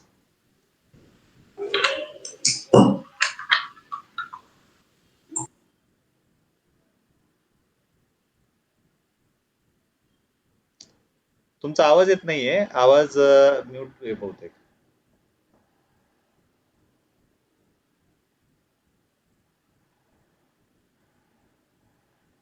हॅलो. हा बोला बोला, अगोदर आवाज येत नव्हता तुमचा. हा आता येतोय ना? हो बोला बोला. सर ऍक्च्युली कसं आता दुरांतोनी मी इथे मुंबईला जातोय, तर मी थोडा घाईत आहे. मी आता तुमची लिंक बघितली हम्म, आणि मी म्हटलं ट्राय करून बघतो, जेवढं वेळ मिळेल तेवढं. हम्म. हे बघा, हे पॅक करूनच ठेवलंय. बरोबर बरोबर आता निघतोय मी. सर तुमचा नंबर मला नाही मिळाला, मी कॉल केलेला होता, बरोबर. पण तुम्ही रिसिव्ह बहुतेक व्हॉट्सअप नंबर असल्यामुळे बहुतेक तुम्ही रिसिव्ह नसेल केलं. ओके ओके, मी तुम्हाला नंबर शेअर करतो आता, तुम्हाला मेसेज येऊन जाईल बघा तुमच्यावर. तुम्हाला आता एक मी हो, नंबर मी टाकला. प्रस्ताव आणि मला टेलिग्राम मध्ये ऍड करा सर तुम्ही. ओके ओके, तुम्ही काय करा, मला या नंबरवर मेसेज करा. तुम्हाला एक नंबर दिसत असेल 1111 लास्टला. हो हो हो बरोबर आहे. आणि तुम्हाला जर टेंडर रिलेटेड जर काही गोष्टी पाहिजे, किंवा कोणाला प्रस्ताव पाहिजे, किंवा अजून काही माहिती पाहिजे, तर तुम्हाला अजून एक नंबर टाकला, लास्टला 0001 आहे, त्यावर तुम्ही कॉन्टॅक्ट करा. हो सर, हे जे तुम्ही टाकलंय हे मला मिळेल ना, दिसेल ना, हो हो, की नोट डाऊन? तुम्हाला पूर्णपणे दिसेल. फक्त तुम्हाला सर्वांना अजून एक सांगतो, ज्यांच्याकडं ज्यांची बहीण कोणी असेल, भाऊ असेल छोटा, की ज्यांना तुम्ही शिक्षणामध्ये नुसतं अटकून ठेवलेलं आहे, ग्रॅज्युएशन कर किंवा काहीतरी कर, त्यांनी सरळ सरळ तुम्हाला काही कोर्सेस सांगतो, त्या कोर्सेसला तुम्ही फॉलो करा. ज्यांना ओके आयटी सर. ज्यांना आयटी मध्ये वगैरे इंटरेस्टेड आहे, त्यांनी MCSA, CCNA, CHNA ला फॉलो करा. वाटलंच तर कोर्सचं तुम्हाला टाकतोय मी. सर सर हे तुमचं रेकॉर्ड होऊन युट्यूबला जाणार आहे ना सर, हे हो लिंक? 100% जाणार आहे. तर मी तुम्हाला काही हा. कोर्सेस जे टाकलेले आहेत, तर याचं ग्लोबल सर्टिफिकेशन करायचे त्यांनी. तुम्हाला गॅरंटी ओके देतो, सर. ते जे कोर्सेस मी टाकले, त्या कोर्सेसला जर तुम्ही फॉलो केला, तर 100% विदेशात जाण्याची संधी आहे आपल्याकडे. तर तुम्हाला तिथून त्या माध्यमातून आपण पाठवू शकतो. तर ते कोर्सेसला शक्यतो तुम्ही कोणी असेल आपले, की ज्यांना मार्गदर्शनच नाहीये प्रॉपर, तुम्ही कुठंतरी त्यांना इंजिनिअरिंगला किंवा त्यांना डॉक्टरी इकडं तिकडं वळवत असाल, तर ते कुठंतरी चेंज करून त्यांना इकडं जर वळवलं, तर मला तरी वाटतं त्यांची ग्रोथ लवकरात लवकर चांगली होईल, आणि त्यांना लवकरात लवकर इन्कम सोर्स मिळेल. तर त्यांना तिथं कसं वळवता येईल हे तुम्ही बघा शक्यतो. सर आणखीन एक माझा प्रश्न होता. हम्म, एन्व्हायरमेंटल क्लिअरन्स तुम्ही कोर्स सांगितलेला होता, हम्म. एक डिग्री आणि सर्टिफिकेट कोर्स आहे म्हणून. हो हो. पण ते त्याची माहिती काढली तर मला ते गुगलवरनं पण मिळाले नाही सर, की कुठला कोर्स आहे, किती वर्षाचा आहे, काय एलिजिबिलिटी आहे. मग माझं तोच म्हणणं असतं, की ज्या गोष्टीबद्दल कधी माहिती मिळत नाही, मुळात त्याच गोष्टी सर्वात जास्त गोष्टी असतात बघा. कारण त्या बरोबर. गोष्टीमध्ये म्हणजे ऑलरेडी त्या कोर्स बद्दल बऱ्याच जणांना माहितीच नाही, अनिश्चितता आहे. काय विकल्या जाईल, जे दिसतं तेच विकल्या जातं. मुळात त्या कोर्सेसमध्ये एवढा फायदा आहे की खूप काही लोकांना ते माहिती नसल्यामुळे ते पोहोचतच नाही. तुम्ही कितीतरी जणांना विचारा तुमच्या तिथे. तुम्ही नागपूरमधून आहे. सर तुम्ही जे सांगितलंय ना हे खूप महत्वाची इन्फॉर्मेशन असते आणि इकडे अवेअरनेस नसल्यामुळे सर्वजण बीई किंवा इंजिनिअरिंग आणि पॉलिटेक्निक करून किंवा डीएड बीएड करून आता खूप फसले आहेत. खूप वर्षानुवर्ष वाया गेलेत आणि खरंच हे टेक्निकल बॅकग्राऊंड असणं खूप आवश्यक आहे हे आता कळायला लागलंय. पण आम्हाला तेव्हा सांगणारं कुणी नसल्यामुळे खूप पश्चाताप होतोय आता. तर आता आम्ही दुसऱ्यांना ते सांगतोय. तुमच्या मार्गदर्शनामुळे हे सर्व शक्य झालं सर, धन्यवाद.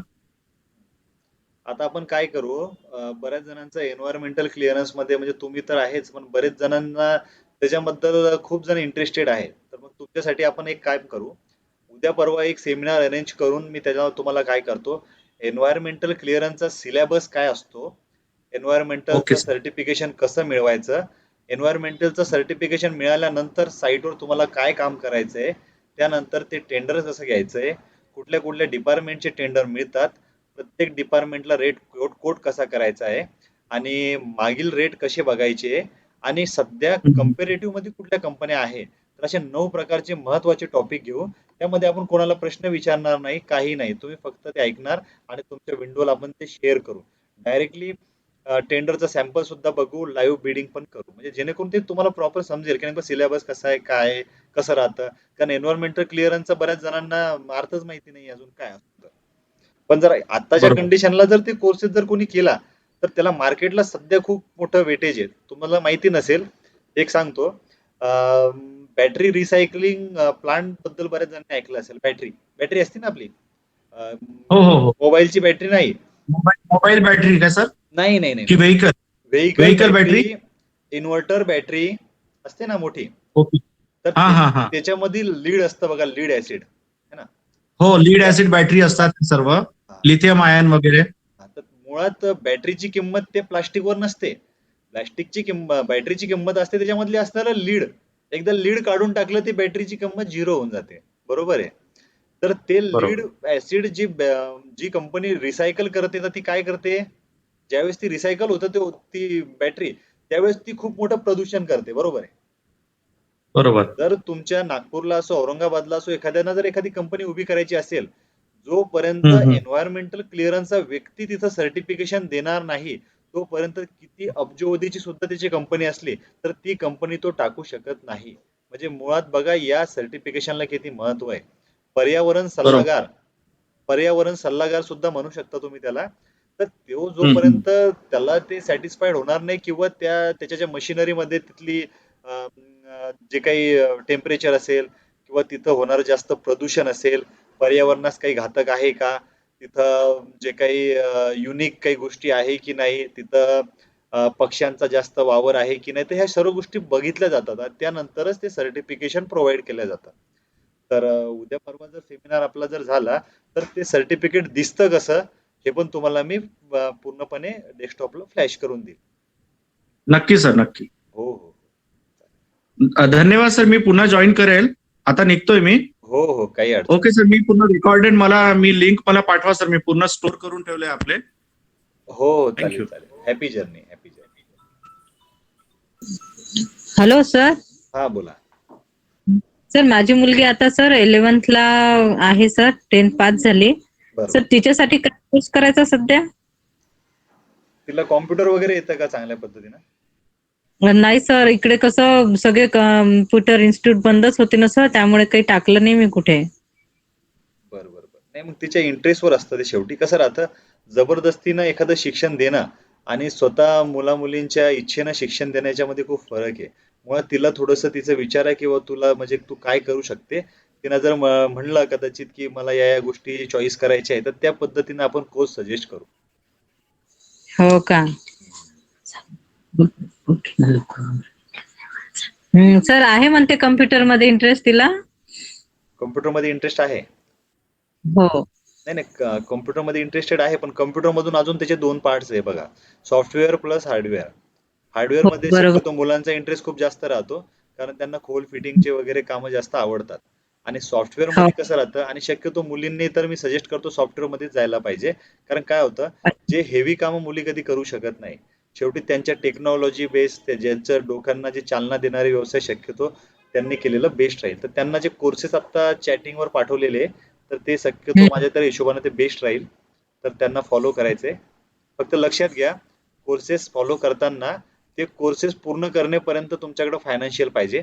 कारण एकेका कोर्सचा पेपर तो 35,000 रुपयाचा एक पेपर असतो. तो पेपरचा रिझल्ट फक्त 5 मिनिटात लागतो. 5 मिनिटात जर पास झाले तर तुमचे 35,000 रुपये असले नाहीतर तुमचे 35,000 रुपये गेले. त्यामुळे अभ्यास पण खूप करावा लागतो. पेपर ऑनलाईन का सर? काय म्हणता? पेपर ऑनलाईन असतात का? पेपर ऑनलाईन असतो. ही ग्लोबल एक्झामिनेशन असते. म्हणजे तुमचं इथलं सर्टिफिकेट पूर्ण विदेशामध्ये चालतं. त्याला ग्लोबल एक्झामिनेशन म्हणतात. जसं अच्छा. MCSA 2012 सध्या सर्टिफिकेट चालू आहे. मुळात ते सर्टिफिकेट माझं झालेलं आहे तुमच्या माहिती करता. MCSA 2012 मी केलेलं आहे. तर ते ग्लोबल अप्रूव्ड सर्टिफिकेशन आहे. तर त्याला समजा मायक्रोसॉफ्ट सर्टिफिकेट सर्व्हर ऍडमिनिस्ट्रेटरचं आहे. तर त्या प्रत्येक अशा त्या सर्टिफिकेटच्या 4 एक्झाम असतात. प्रत्येक एक्झाम डॉलरच्या रेट प्रमाणे त्याचे रेट चेंज होतात. म्हणजे आज जरी 22,000 असले तर उद्या 35 होतील की 40 होतील हे सांगता येत नाही. त्या हिशोबाने एक्झाम असते. त्याच्यामुळे त्याचा अभ्यास खूप प्रॉपर लागतो. हे जर होत असेल मुलीकडनं तर करायला मला तरी वाटतं काही अडचण नाहीये. सर त्यासाठी तयारी कुठल्या अभ्यासाची करावं लागेल? ऑलरेडी म्हणजे सध्या त्या सर्टिफिकेशन कसं असतं सर्टिफिकेशन आतापासून पण तुम्ही करू शकता ते. फक्त काय असतं त्या सर्टिफिकेशनला ग्रॅज्युएशन मस्ट आहे. ग्रॅज्युएशन झाल्यानंतर जर किंवा ग्रॅज्युएशनच्या वेळेस सर्टिफिकेशन केलेलं बेस्ट. ते त्याच्यासाठी शक्यतो BCS असतात ना BSc computer science IT department मधून ग्रॅज्युएशन करायचं आणि हे सर्टिफिकेशन कम्प्लीट करून डायरेक्ट इंटरव्ह्यू क्रॅक करायचे किंवा पुणे मुंबई बँगलोरला जाऊन जे काही सर्व्हर ऍडमिनिस्ट्रेटर असतात त्यांच्या खाली त्यांच्या समजा त्यांचे जे सब डोमेन असतात त्यांच्याकडे कमीत कमी एक 2 ते 3 वर्ष एक्सपिरियन्स घ्यायचा डोमेनचा आणि त्यानंतर समोर जॉब कंटिन्यू करायचा. Okay sir. सर कुठल्याही सेक्शन मधून कम्प्लीट केलं सर BA वगैरे हे ग्रॅज्युएशन तर चालतं का सर? नाही मग त्याच्यामध्ये वेळ वाया जाईल. कारण मुलीला त्यावेळेस कॉम्प्युटर अशी गोष्ट राहते की तिला बेसिक पासून नॉलेज गरजेचं असतं. तुम्ही directly BA art commerce science मधनं डायरेक्ट तिथं पाठवणार तर तिला कळणार कसं ते. कारण ऑलरेडी ज्यावेळेस ग्रॅज्युएशन करता करता हळूहळू कॉम्प्युटरचं नॉलेज येत राहील प्लस हा कोर्स होत राहील. ते दोन्हीकडून मर्ज झाल्यानंतरच समोर तुम्हाला त्याचा कुठेतरी मला तरी वाटतं फायदा होईल. सर मग सध्या ऍडमिशन कशात घ्यायला लावायची मग? जर कॉम्प्युटरमध्ये इंटरेस्ट असेल तर BCS ला घेतलेलं मला तरी वाटतं बेस्ट राहील. त्यानंतर अजून एक सजेस्ट करतो. तुम्ही सायबर सिक्युरिटीचं नाव ऐकलं असेल. जे पोलीस डिपार्टमेंट वगैरे मध्ये असतात जे मोबाईल वगैरे ट्रेस करणं त्याला इथिकल हॅकर म्हणतात. तर तो एक शॉर्टकट कोर्स आहे. 2 वर्षाचा तो डिप्लोमा आहे. तो करून पण डायरेक्टली इथिकल हॅकर केलं तरी बेस्ट राहील. शॉर्टकट मध्ये जर जॉब जर गरजेचा असेल तर. कारण त्याला पण सध्या खूप मागणी आहे. सर मग त्याचे ऑनलाईन हे आहे का सर रजिस्ट्रेशन? रजिस्ट्रेशन ऑनलाईन नाही. तुम्हाला युनिव्हर्सिटीची मदत घेऊन ते करावं लागेल. पण बऱ्याच काय होतं आता आमच्याकडे तरी ते युनिव्हर्सिटीला तो अभ्यासक्रम शिकवला जातो. तुमच्याकडे शिकवला जातो की नाही याची तुम्हाला डायरेक्टली ऑनलाईन किंवा तिथं तुम्ही माहिती काढा की हे जे काही कोर्स असतात हे आपल्याकडे अवेलेबल आहे की नाही. कारण शक्यतो असे कोर्स बँगलोरला वगैरे हैदराबादला शिकवले जातात. जर इथं नसेल तर तुम्हाला तिथं शिकावे लागेल आणि इथं जर असेल तर बेस्ट आहे. तुम्ही इथून सुद्धा शिकू शकता. सर आपल्या इकडे कुठे नाहीये का सर जसं मुंबई झालं पुणे झाला किंवा आणखी कुठे? पुण्याला मुंबईला पण आहे ना. पण जर तुम्हाला तिथं जर मिळत असेल तर बेस्ट आहे ना. कारण या कोर्सेसला ड्युरेशन जास्त आहे. तिथं तुमचा खर्च वगैरे सगळ्या गोष्टी बघायच्या आहे. कारण मुळात कोर्सेसलाच खर्च खूप लागतो. तर ते तुम्हाला म्हणजे तो वैयक्तिक विषय आहे. तुम्हाला दोन्ही गोष्टी जर झेपत असतील तर करायला अडचण नाही. 2 वर्षाचा असतो ना सर कोर्स तो? 2 वर्षाचा कोर्स आहे तो पण 3 वर्षाचं ड्युरेशन पकडायचं. कधी कमी असतं माहिती वगैरे प्रॅक्टिकल वगैरे याच्यामध्ये वेळ जातो. 3 वर्ष पकडून घ्यायचे तुम्ही. हो का? ठीक आहे सर धन्यवाद. हो. तर बऱ्यापैकी आपण माहिती दिली. आता बाकीच्यांनी सर्वांनी काय करायचंय आपलं चॅनल सर्वात जास्त जे काही तुमचे सहकारी असतील त्यांना सजेस्ट करायचंय. जास्तीत जास्त एंटरप्रेनरला आपलं चॅनलची माहिती नक्कीच व्हायला पाहिजे. ऑलरेडी बऱ्याच जणांनी खूप सपोर्ट केला कारण 200 सबस्क्रायबर कुठं आणि आज 950 920 ते 930 च्या आसपास आपण जातोय. तर एक चांगलं आहे. आणि नक्कीच मला वाटतंय की याच्यातून काहीतरी लोक बनतील. कारण आतापर्यंत जे काही लोक माझ्याकडे जॉईन झाले तर 3 जण तर माझ्याकडनं निविदा घेऊन गेले. त्यांना एका एका जणांना तर शिर्डीचं टेंडर लागलं. एका जणांनी तर आत्ता माझ्याकडनं जालन्याचं टेंडर सुद्धा मिळवून घेतलं. तर आता कुठंतरी एक सुरुवात होते.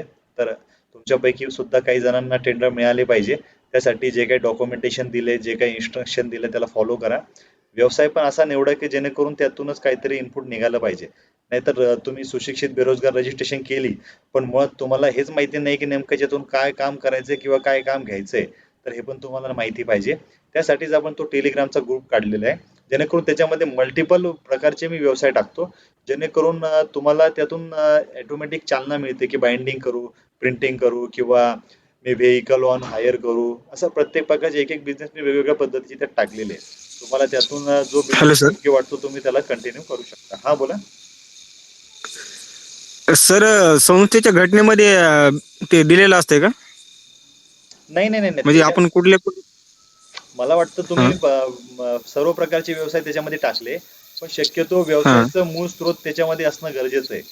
कारण काय राहतं की नेमकं म्हणजे मी तुम्हाला कुठल्या पद्धतीने सजेस्ट करणार असं पण असं होतं ना विषय. तर हो बरोबर. अडचण काही नाहीये. तुम्ही मला एकदा डॉक्युमेंट आज पाठवा. मी तुम्हाला सजेस्ट करतो. 4-5 व्यवसायाची तुम्हाला नाव देतो. त्याला तुम्ही समोर फॉलो करा. बाकी बिझनेसकडे कुठं लक्ष देऊ नका. ठीक आहे, चालेल. सर तुमचा व्हॉट्सअपचा नंबर काय आहे? मी तुम्हाला चॅटिंगमध्ये 2 नंबर दिलेले आहे.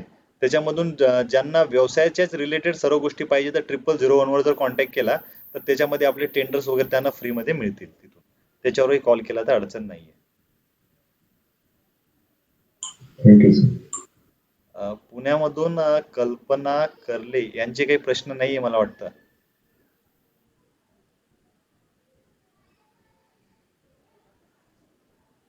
तर अजून कोणाचे काही प्रश्न नसतील. आता हा व्हिडिओ तर आपण काही जणांना काही गोष्टी मिस झाल्या तर आपण युट्यूबला तरी व्हिडिओ देतोच आहे.